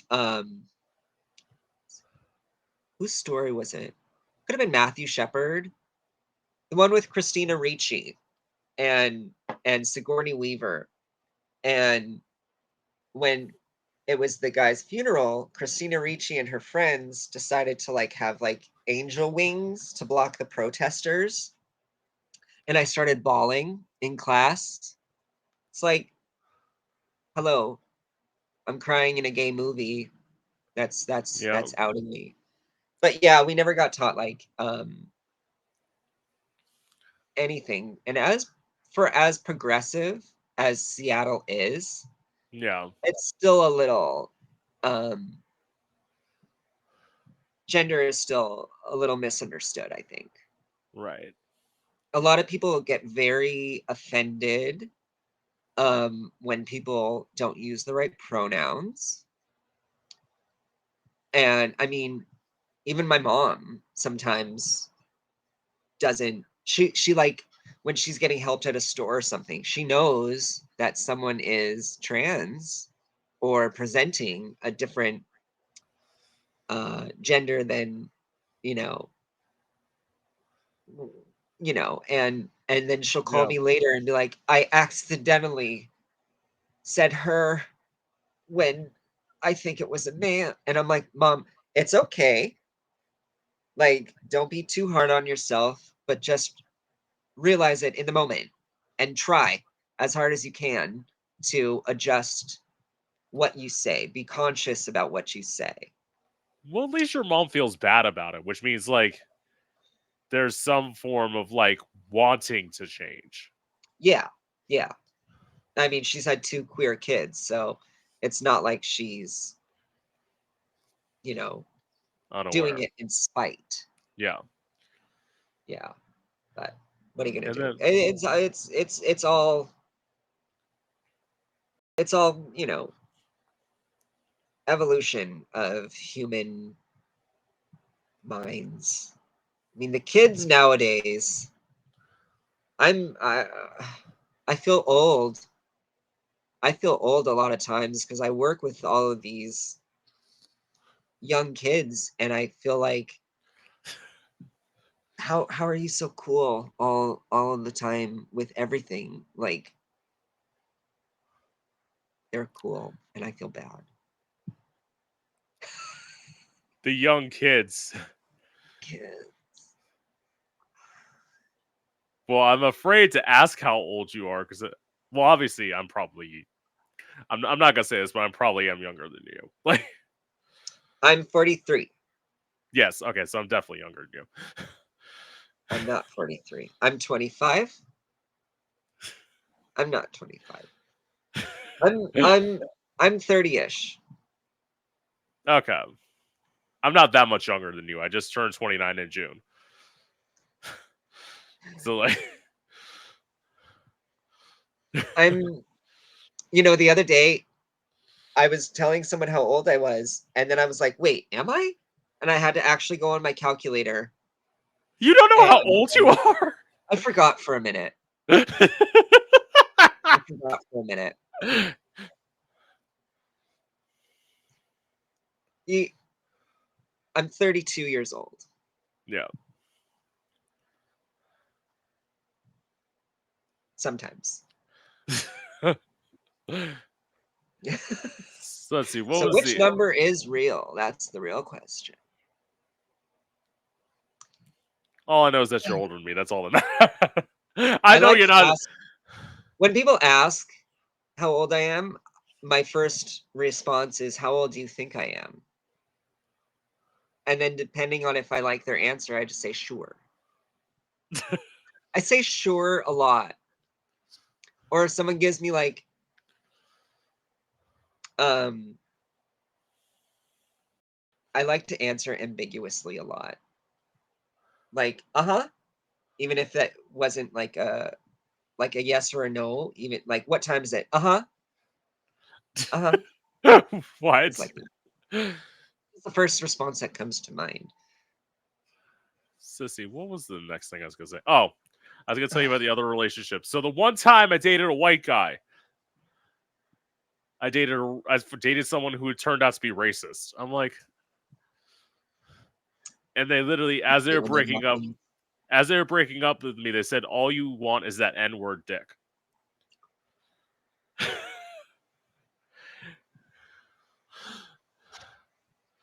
And I'm like, somebody's insecure. Yeah. But I've never all dated a white guy. I will say, all's fair in love and war because he ended up getting HIV after he left me. So, Dear. I once slept with a Republican kid. I won't say kid, guy. what? Well, like, I didn't know that having a Rush Limbaugh book on like a pedestal in your room was like a red flag. And I didn't even know who Rush Limbaugh was, and he lived out like an hour outside of Seattle. But he was attractive, and so I traveled there.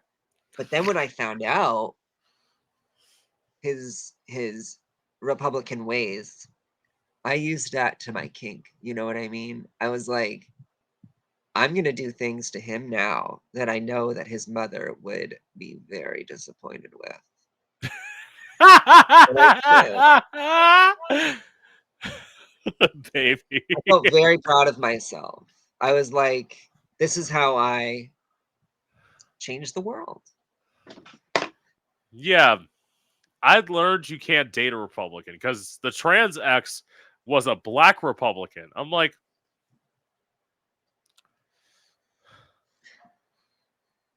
Yeah. Yeah. it's like I good luck being trans Candace Owens. Like, good luck, bitch. Like, Oy. I just don't see. I don't understand. Like, don't even tell people your political affiliations. Like, it's just not. It's not good for anybody. well, see, my thing is, I like to tell people what I used to be because that shows evolution. Change. Like saying I used to be a Republican when I didn't know things. And then I learned something and my views were changed. That's the smart thing to do. Yeah. Yeah. I mean, that's also hot. Like, if someone says they used to be Mormon, I'm like, I like you more now. They used to be more. But I actually really would love to marry someone Jewish. I don't know why. And I don't find many Jewish men attractive at all. Then how are you gonna marry somebody Jewish? Like, I don't know. so okay, so let me put it this way: you've never dated a white guy, and yet you want to marry somebody Jewish. Yeah. Like, ideally, I want them to be Israeli because I just love the way they speak. And they're a little olive skin. Like, my background is like Turkey, Greece, and Keep then going. Poland. Keep going. I thought of a joke. Go ahead. So I want someone a little like olive Yeah. or darker. I don't know, but at the same time, I have no plans on getting married ever because I don't know. I don't think I can. I want to be surprised. I like being surprised. And I think that's what will happen. I mean, I even have my engagement ring already, um, that I'm gonna give to somebody else. Yeah. But I wouldn't be surprised if I never got married, you know. This was my first thought. I'm like, who the fuck are you gonna marry? Sammy Davis Jr.? Like, I mean, You know, the one with the glass eye, you know, the Jew. Candyman. I love candy. Well, it's like it's funny. There's this new Netflix movie, the one where it's like Adam Sandler's daughters, and it's about it's like it's called "You're So Not Invited to My Bat Mitzvah." Number one, don't you ever expect a bat mitzvah party to look like that. They were hosted in like small little community centers with some balloons. It was not a production like they had, okay? Don't believe it. And number two, Of course not. I mean, unless they're really rich. I've been to like one out of like 800 that was like, oh my God, where are we? But, and then the second thing was, okay, I hope I don't get in trouble, but there were a lot of multiracial people at their Hebrew school. Now, I don't know how it is in the rest of the country, but when I went to Hebrew school, everyone was white except a few kids that have been adopted. So nowadays, there's a lot more options. Well, you know, there's a lot. It's different, I think, nowadays. Who knows? I don't know. Or I'll find some cute white Jew, but a lot of times they're not very attractive. Um, but I'm also picky. I don't know. Oh, and I'm getting old, so I don't know what that's gonna be like for marriage. You know, I feel like I'm already past. No, I'm not. I'm just kidding. Ooh, we're getting real. See, this is the thing. I don't know. This is just proof that I can be attracted to anybody, apparently. Like, I've seen pictures of you out of drag. You're kind of hot. That's why I like going to these places out of drag. I'm like, I want people to just see that I'm not some old lady all the time. Like I'm a, I'm a good looker. I'm good looking, Yeah. you know. But a lot of times I don't tell people that like I hook up with that I do drag. I'm one of those people, you know, that feels that their top essence will be taken away because of their femininity. But then again, you come over to my bedroom and there's Britney Spears and Spice Girl dolls everywhere. Yeah. So, and a gigantic makeup pile. So, you know, that's why I See, don't host. yeah, like the secret is if you're gonna host, you host at a hotel room. Did I say a nice hotel room? No, bitch. One by the airport. I stay at the Motel 6 when I like want to host people. I am You whore. well. First of all, I'm part Italian and I'm a very small part Jewish, so like that's probably where the cheapness comes in. Like,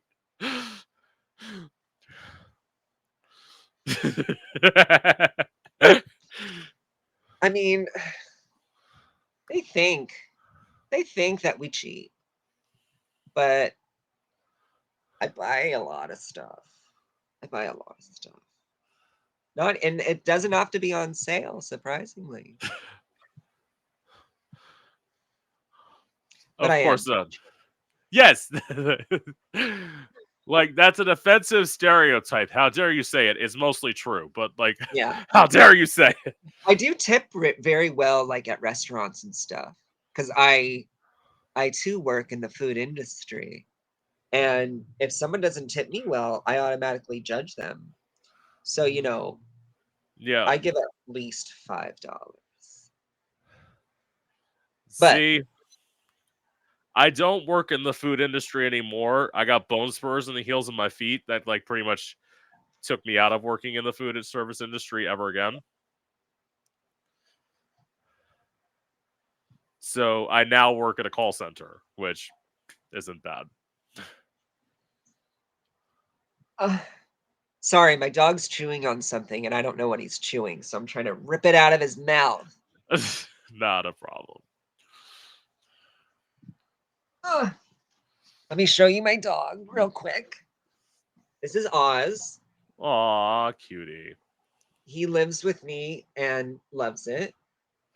And it's sad that we didn't get to go to the dog park for very long today. But we'll go. Actually, tonight I'm gonna take him down to the football stadium because Beyonce is performing tonight. And I didn't get tickets. But I'm just gonna go, hang out outside and listen because it's, an arena, like Lists. Taylor Swift. I have said controversial things about Beyonce on this podcast, so I'm not gonna say anything. Okay. Well, actually, no. Let me put it this way. I said my thing is, I said, what the fuck is the big deal about Beyonce? That's just my view on it. Like, I get when people were obsessed with Gaga. I understand that. Lady Gaga's almost a drag queen herself. That makes complete sense. What the fuck is the deal with Beyonce? That's my honest thoughts. Right? I mean, I understand because Yeah. I basically chose Janet Jackson over Beyonce. Janet has, she's more of but I do love Beyonce. I don't love her enough. Oh, my mom's calling me. Sorry, Mom. Honestly, if I don't pick up in 3 times, she will come down here. She will come and check up on me. But that's love. But yeah, I don't know. Well, I actually really liked her album, Renaissance. I didn't listen to her other albums in full. What? See, I'm the exact opposite way. I did not listen to Renaissance. I've listened to other albums. I didn't hear Lemonade, if that's the name of the album. I didn't listen to it. Yes. Um, but that's because I felt like it was too sad-ish. No, not sad per se, but not beating enough. I tried listening to Taylor Swift and um it kind of made me think if I were to take my own life, I would be listening to this album so I knew that it would be okay, like validation that I'm doing the right thing. See, in truth, I stopped listening to Taylor Swift around Reputation, so I haven't listened to anything else besides that. But I love Lana Del Rey. So it's just funny that cuz Taylor had a little very much of a vibe of Lana in one of her albums. I can't remember. It was the one about forests, Nevermore or Everclear Yes, or yes, that though, yeah, that's all. But Lana Del and Rey, that is Lana Del Rey. Lana Del I Rey is know. never. She's always made like sad music. Yeah. Like a lot of times I don't even know what Lana is saying. I Well, mean, that's there's that. 3 albums that all sound like the same song. It's because Lana Del Rey, at least from what I know of Lana Del Rey, is not the greatest singer. Yeah. Yeah. Yeah. Yeah. Yeah. I liked her first 3 albums. I met her when her first album came out and she was nothing, very underground. And she performed at this small record store and I was still in the Gaga general admission. You have to get there early. So I got to Yeah. this record store 7 hours early. People didn't start coming So 30 minutes before. So I was just standing at the back of a record store the whole day thinking, oh my God, everyone's going to line up. No, but I did stay there all day and got front row. And then it wasn't even a stage. It was like a small platform. So the whole time we're face to face as she's singing, and like she was in like a t-shirt and jeans with long coke nails, and I loved it.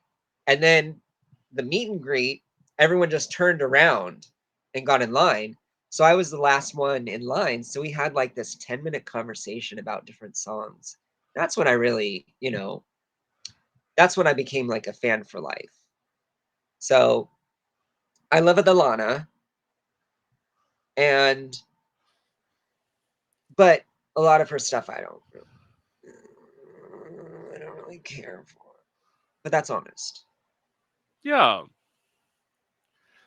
And it's like, in truth, sometimes people, you're allowed to have opinions. Like, You're allowed to not like something from your favorite person. yeah. I think, I mean, it doesn't happen that way with Britney Spears, but It doesn't happen Gaga, that way for, Gaga either. Gaga hasn't put out anything, in my opinion, that's been bad ever. I didn't go to Joanne.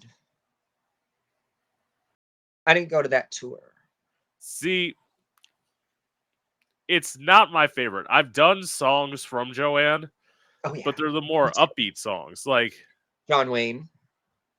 I have not done John Wayne yet. I like that one. I've done Dancing in Circles, Uh-huh. and Perfect that's, Illusion. yeah, I've done that one too. Yeah, like those are the two that I've done from that album. It's like, but it was Gaga, so of course I liked it. Exactly. It's like, did I like art pop more? Yes. Yeah, Yeah. I am the person. I am the person who says, I will say to this day, and some Gaga fans may disagree, art pop was better than Chromatica. I'm just gonna say it right now. Yes. Yes, it was. Art pop is delicious and will never go out of flavor. Like I'll always be in the mood for some art pop. Like if I've had too much Adderall one day and I'm feeling really like I will listen to art pop to calm me down. You listen to art pop to calm you down? I Yeah. mean, is it like you go in waves where like all of a sudden you go like really, really like hyper and then you go calm and then you go hyper again? Well, it's not that I like get hyper because I because I actually need the Adderall, so it like kind of like fucks with my personality. So I'll be like Right. really like chill, but at the same time I'll be needing to do stuff, but because of my job, I'm driving. So I'll get like anxiousy. So I'll listen to something that's like familiar to me that creates like, the dopamine and different Yeah. endorphins. And art pop is one of those things that I'll listen to. I listen to a lot of things over and over and Yeah. over again. I really I I watch the same movies constantly. Like I watched American Horror Story last night, even though I've seen it hundreds of times. I just wanted something that I know that I already like, basically. I am literally at my job in the call center, like between calls. I am the narcissist who listens to my own podcast over and over and over again because I That's like not weird at all. it. That's not weird at all. Well, I watch my own videos, like my performance videos. I watch them Yeah. a lot. I watch them a lot. Well, it's And then, because I mean, it's.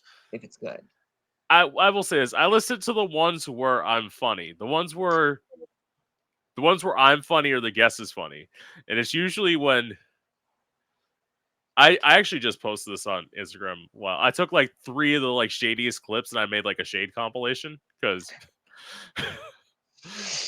Those are the best. Oh, I mean, do you remember when RuPaul and Michelle had the podcast? I It didn't was know that before they'd. COVID. I know they still. I didn't know they didn't have the podcast still. I did know about it. Yes. I used to listen to a few episodes over and over. I mean, especially when RuPaul starts screaming or laughing uncontrollably. I love it. I love it. I love it.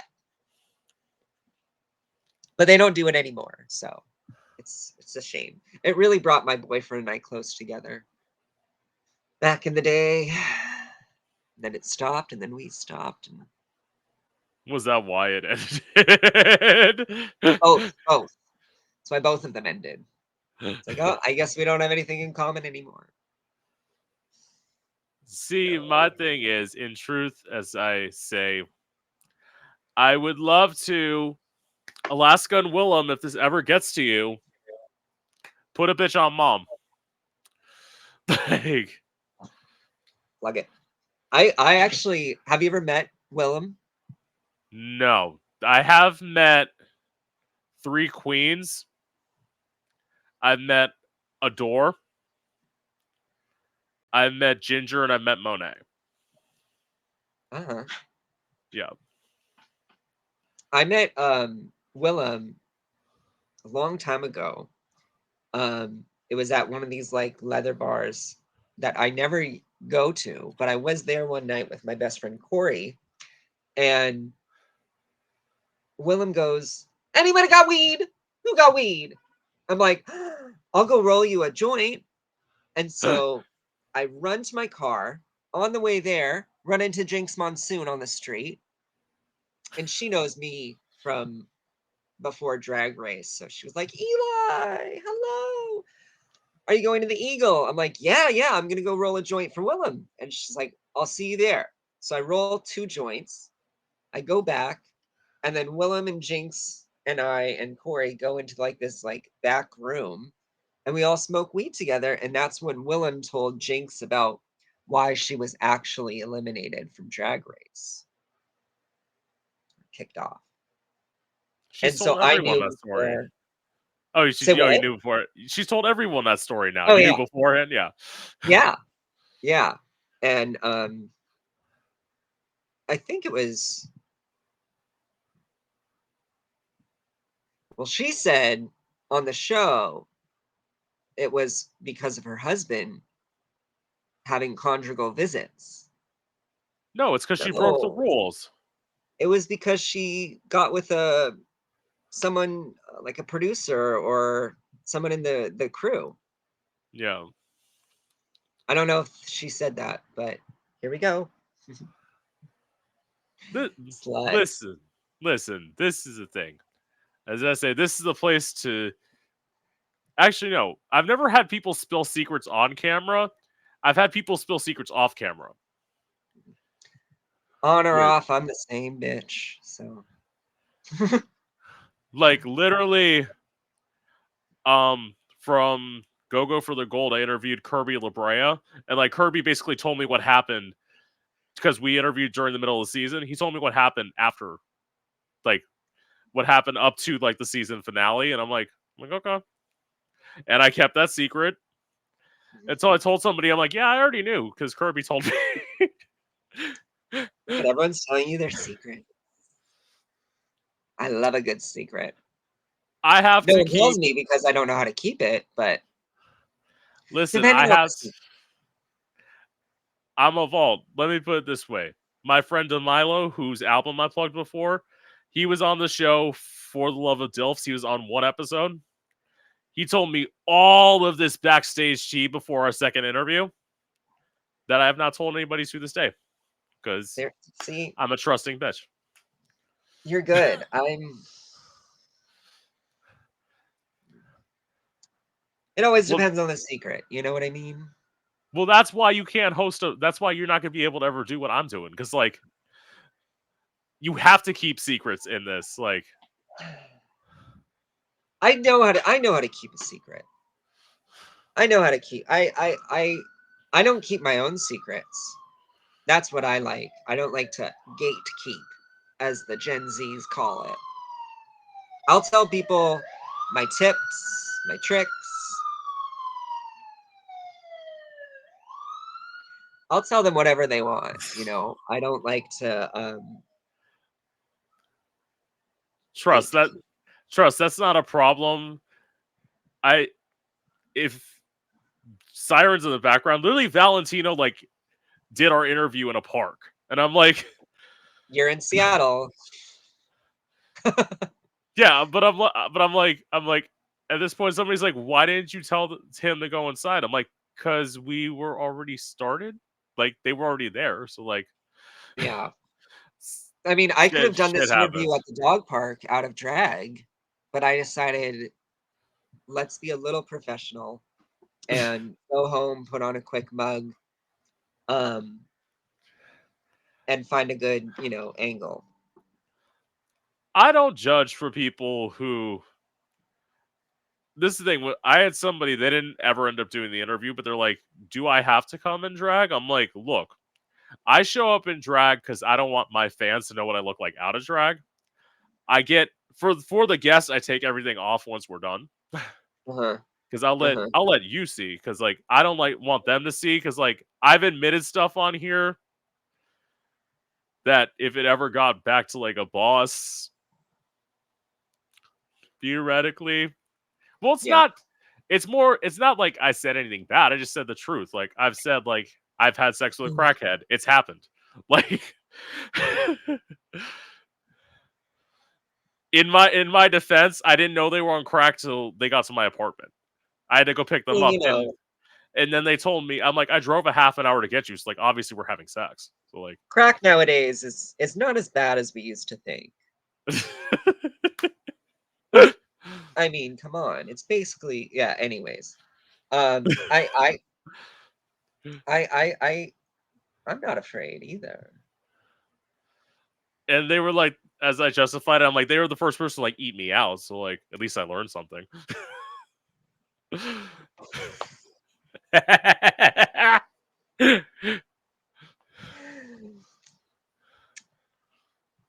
I I mean, as I said, we have a lot of zombies around Yeah. here. Right. And, let's just say they'll do anything for money. So you've okay. Let me put it this way: you've paid people. Not for sex, Oh, okay. I'm like, but for a sneaky peek, maybe. And that's not bad. I didn't touch it. There's a difference. I didn't You touch can it. look but don't touch. And sometimes, I just want to see it. I'm like, you're not bad looking. You're not too far out. That- Um, okay, here's so so it's this the thing again. Once again, not a role model. It's like, yes, when you're younger, you do stupid things. Like I've had sex with homeless people too. It's like if somebody's hot, like I mean, I don't give a I'd fuck. rather get with someone that's homeless versus like too intoxicated, you know? Oh yeah, that's fair. Sometimes. But I mean, there's a lot of people that will walk around like not wearing a lot of clothing here. And I might get out of my car and walk behind him for a little bit because it's a nice little view. I won't do anything, but I'm a very sexual person. Let's just say that. Or I like to look. I'm a watcher. A sexual drag queen. There's a shock. Like, I mean, Ugh. granted, you've never hooked up in drag. I have, so I mean, like, Yeah, I know. that's gotta say something. Like, Well, I think number one, I hate not having facial hair. So that makes me always feel a little less attractive, confident. But then also I'm like, my makeup's gonna get on them, and then I'll have to take it off, and then they'll see me as I really am. And I don't want that either. how? What do you mean? How is your makeup gonna get on them? My lips might smear off. Oh wait, I wait, would, wait. You're talking about topping. Okay, yeah. yep, that's me. I'll do it. I mean, I'll be a little submissive sometimes by doing, I'll let them use their tongue, but nothing more than an inch in, let's just say. What's really Which fun is when two tops get together and just have like a, you know, lick night. It's a rim party. That's hot. That's hot. It happens a lot. Is that like when you just don't want to have you want to have something, but you don't want to have to fuck? Yeah. Yeah. I'm like, just sit on my face for a little bit. And then, yeah, I mean, I would consider myself more of a side, as they call it, than, top. I've come to realize, you know. Um, yeah, I really like just doing things like that, keeping it in my mind, instead of the pressure of having to finish and stuff. I don't know. Right. Maybe that's because I'm getting older. Well, let's see. I have interviewed somebody that was your age, and they said they wanted to step back. They said they wanted to step back from their hookup era, and yet they're a Just My Fans content creator. I'm like, these two things don't add up. Like, Well, how are you gonna stop having sex when it's part of your job? you know, I think a lot of people are kind of backwards when it comes to that, where it's like, I'll be dirty, naughty, bad as like a way of getting money. But when it comes to actual like sexual situations, I don't do that. I don't do this. I'm not that. I don't want to do that. Yeah. So it kind of throws people for a loop, you know?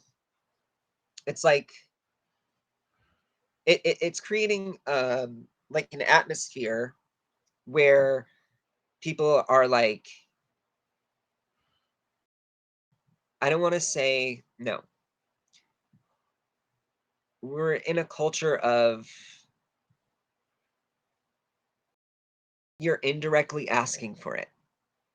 You know what I mean? So people will automatically assume because they make OnlyFans, because they are a dancer, because they're so free with being nude or stuff like that, that people automatically think that they'll do anything for anyone. And then when they Right. don't, it's like, I don't know. I don't know.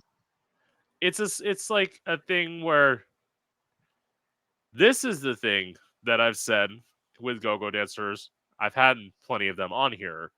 It's the one thing that I don't get. People who think that if they don't know somebody and without their consent, that they can stick their finger in somebody's asshole. Like, what the fuck is wrong with you? Yeah. Yeah. It's I think sorry. People outside of the entertainment, the I mean, I would even say drag is almost like adults, not adult entertainment, but naughty Yes. entertainment. People think that it's an automatic, they're automatically horny or something. And a lot of times people aren't, you know. Right. Um, but then say something might happen and people are like, but you are doing this and that and that, so how is that a problem? But it is a problem. And that's the problem with these sexually explicit outlets. It's not a billboard saying touch me please. Yeah. You know, we ain't no Tickle Me Elmo. And that's a new thing, you know. Oh, you have an OnlyFans. You want to fuck? No. No. I don't have an OnlyFans. I wish I did. What would be on your OnlyFans? You said you don't want to have sex. Like, oh well. Actually, what as a top can you do on OnlyFans that like would? Sadly, I think I'd be one of those people that doesn't show anything, but then sends out the $9.99 videos that you can buy in addition to the $10 subscription you already pay. I hate when that happens. I'm like, I pay for you, and then you don't give me anything but your abs. It's like I see that on Instagram already. Then they send out packages for a certain amount. I'm like, that's not fair. See, in truth, I've only subscribed to 2 people's OnlyFans. One of them was because a person sent me a free link. So I'm like, you're my friend. And then once the free link ran out, I stopped watching their OnlyFans because they weren't doing anything. I do one a month. I pick one person a month. Sometimes.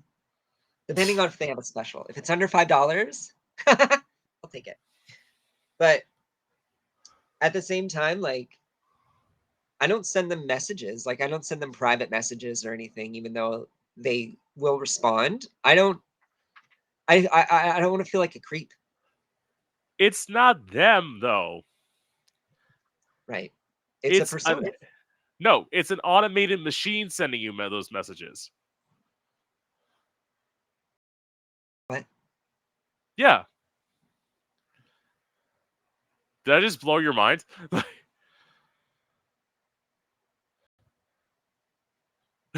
When they say, "How you doing today, babe?" That's not them. No, nope. I know that. Okay, I'm like, did I seriously just blow your mind with this? Like, well, I've responded to a few people in the past, and they actually like respond, and but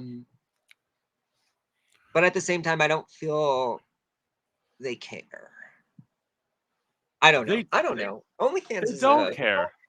They don't care. Like, this is the because thing. I feel like they just think that everyone's this like horny old man in a basement somewhere, and I don't want people to think of me like that. I mean, I don't use my own name. I don't use any of my personal information. So, you know what? Let's just remain anonymous. See, I don't like anonymous stuff, though. My thing was, I thought about doing OnlyFans at one point, and then I'm like, eh. See, the only thing that Changed holds my me mind. back is like I don't want a group of people that I know to all pool in and then look at my stuff, you know? Like that's just what happens in my mind is that I think people are gonna like, but at the same time, what if they like it? I don't know. I don't even do nude beaches. I'll wear a Speedo. I don't know.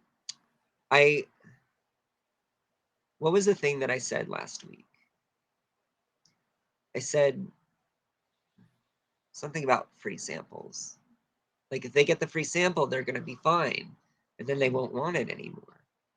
But I like to have that mystery, and I don't want everyone to have erections on the beach when they see me. And plus, like, at some point, at least from what I've known of certain former OnlyFans content creators and porn stars, a lot of that was started when they were at a low point in their life. Right. Yep. That was me. That how many years ago? I think it was either like sometime COVID era. I thought, Yeah.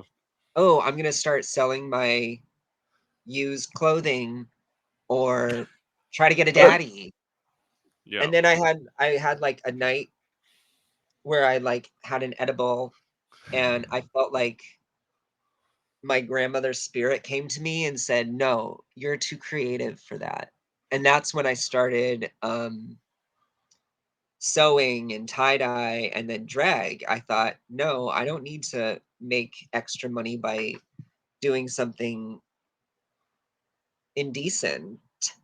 I'm more creative than that in a way.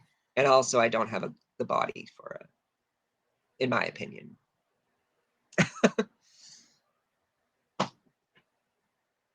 I've I had a lot of already talk. I've had a lot of talks with dead people. I already know I don't have the body for it. That's why I'd have to be like that specific person who's like OnlyFans is specifically like I know I'd have a large Black and Latino clientele. I know Like a who usually niche. yeah. Like a niche. Yeah. I mean, I have a Jewish body, so it's not fully like toned, but it's not terrible. Jewish people are very soft. I've come to find out. I And do know hairy, but I'm not. I'm yeah. not hairy. A little bit. No, you probably shaved, like or no, you just don't have hair. Yeah. I mean, like, this is not a regular Jewish arm. Yeah. But yeah, I don't shave anything but my face. Lucky. Because They say I have to Jesus. do I have to do face, arms, body, legs, like literally Mm. all of it. And if I do shave anything but my face, I use Nair. Yeah. I like Nair. It's fun. When I was younger, I got in trouble for using Nair. Um, my mom got mad. She was like, "Show me your arms," and they were hairless. I'm like, "What's the problem?" So I guess that's why I like to use it, is because the childhood trauma of getting caught. Just like all drag, basically. My mom used to come to me. She's like, "Where's the top of my lipstick? Why are my skirts not in order? Why is the back of my shoe broken?" I don't know. I don't know. I don't know. Yes, you do, homosexual. Yes, you do. See, my thing with drag was I didn't think about doing it till like I was 21. Like that was where I didn't do any of that stuff when I was a kid. That's probably why like Oh, I just dressed up. I just dressed up a little. I mean, the first time I actually like considered doing drag was the first time that I put like t-shirts in my hips. Like I padded. I was like, "Oh my God, I look fun." But like never had I thought that it was actually going to be something that I could like do. And then I think within a month of that, I did my first contest, and now I'm here. But a lot of times, I don't know how it is everywhere else, but like I have to reach out to get bookings. Um, so, you know, a lot of places here are very like casted. So they'll have like, the same people over and over and over yeah, doing the same things. they book their friends. People book their friends. Absolutely. That's everywhere. Yeah. So like I don't say that I beg, but I don't like necessarily try too hard, which is also, a problem. But a lot of places are cool where you can just show up and drag and they'll ask you to email a track real quick, and then you can perform. Not a lot of places, but some. See,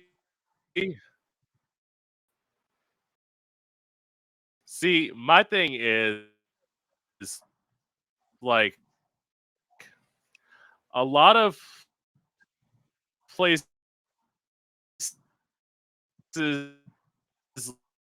like Uh-oh. You're going in and out. Connection. around. Well, first of all, I don't want to play ball like that. That's probably like my biggest thing. Is like everybody's lip syncing. I don't want to like everybody's just like singing live, or no, nobody's singing live. So yeah, hold up. I'm getting a little bit. Oh boy. So what happened was what I was trying to do is probably why I have to end soon. My laptop's gonna die, and if I try and charge it, that's what starts to happen. Oh, I see. Yeah. Because let's see, yeah, I'm at about 14%. So like, so anyway, yeah. So let's see, just so we don't die, I'm gonna end now. Okay. This was Because lovely. yeah, and I definitely like clearly since I didn't get through all my questions, so I could definitely have you back on. Of I would course. love to be back. I would love to be back. Yeah. I get very like, I wouldn't say nervous, but just like one of those things where it's like, what are we gonna talk about? Am I gonna be good enough? But then it happens, and then I don't have to worry because I think that a lot of things I don't premeditate, Yeah. and nice when like I surprise myself sometimes.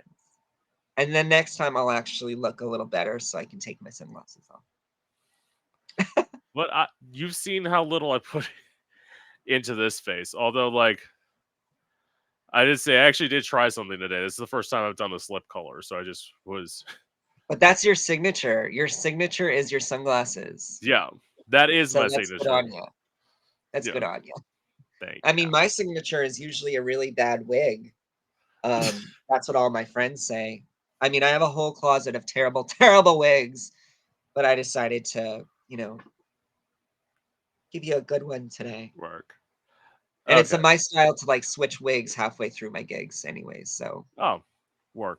So actually, I there we will go. end and I'll be able to talk because here's the thing: I'll be able to like talk with you. It's not going to cut out when we're off stream, but like on stream, it's weird. I hear it. I hear Yeah. you. So anyway, with that being said, this is Gay Out the City. I'm your host, Prince Electro Diamond, and I hope you've enjoyed.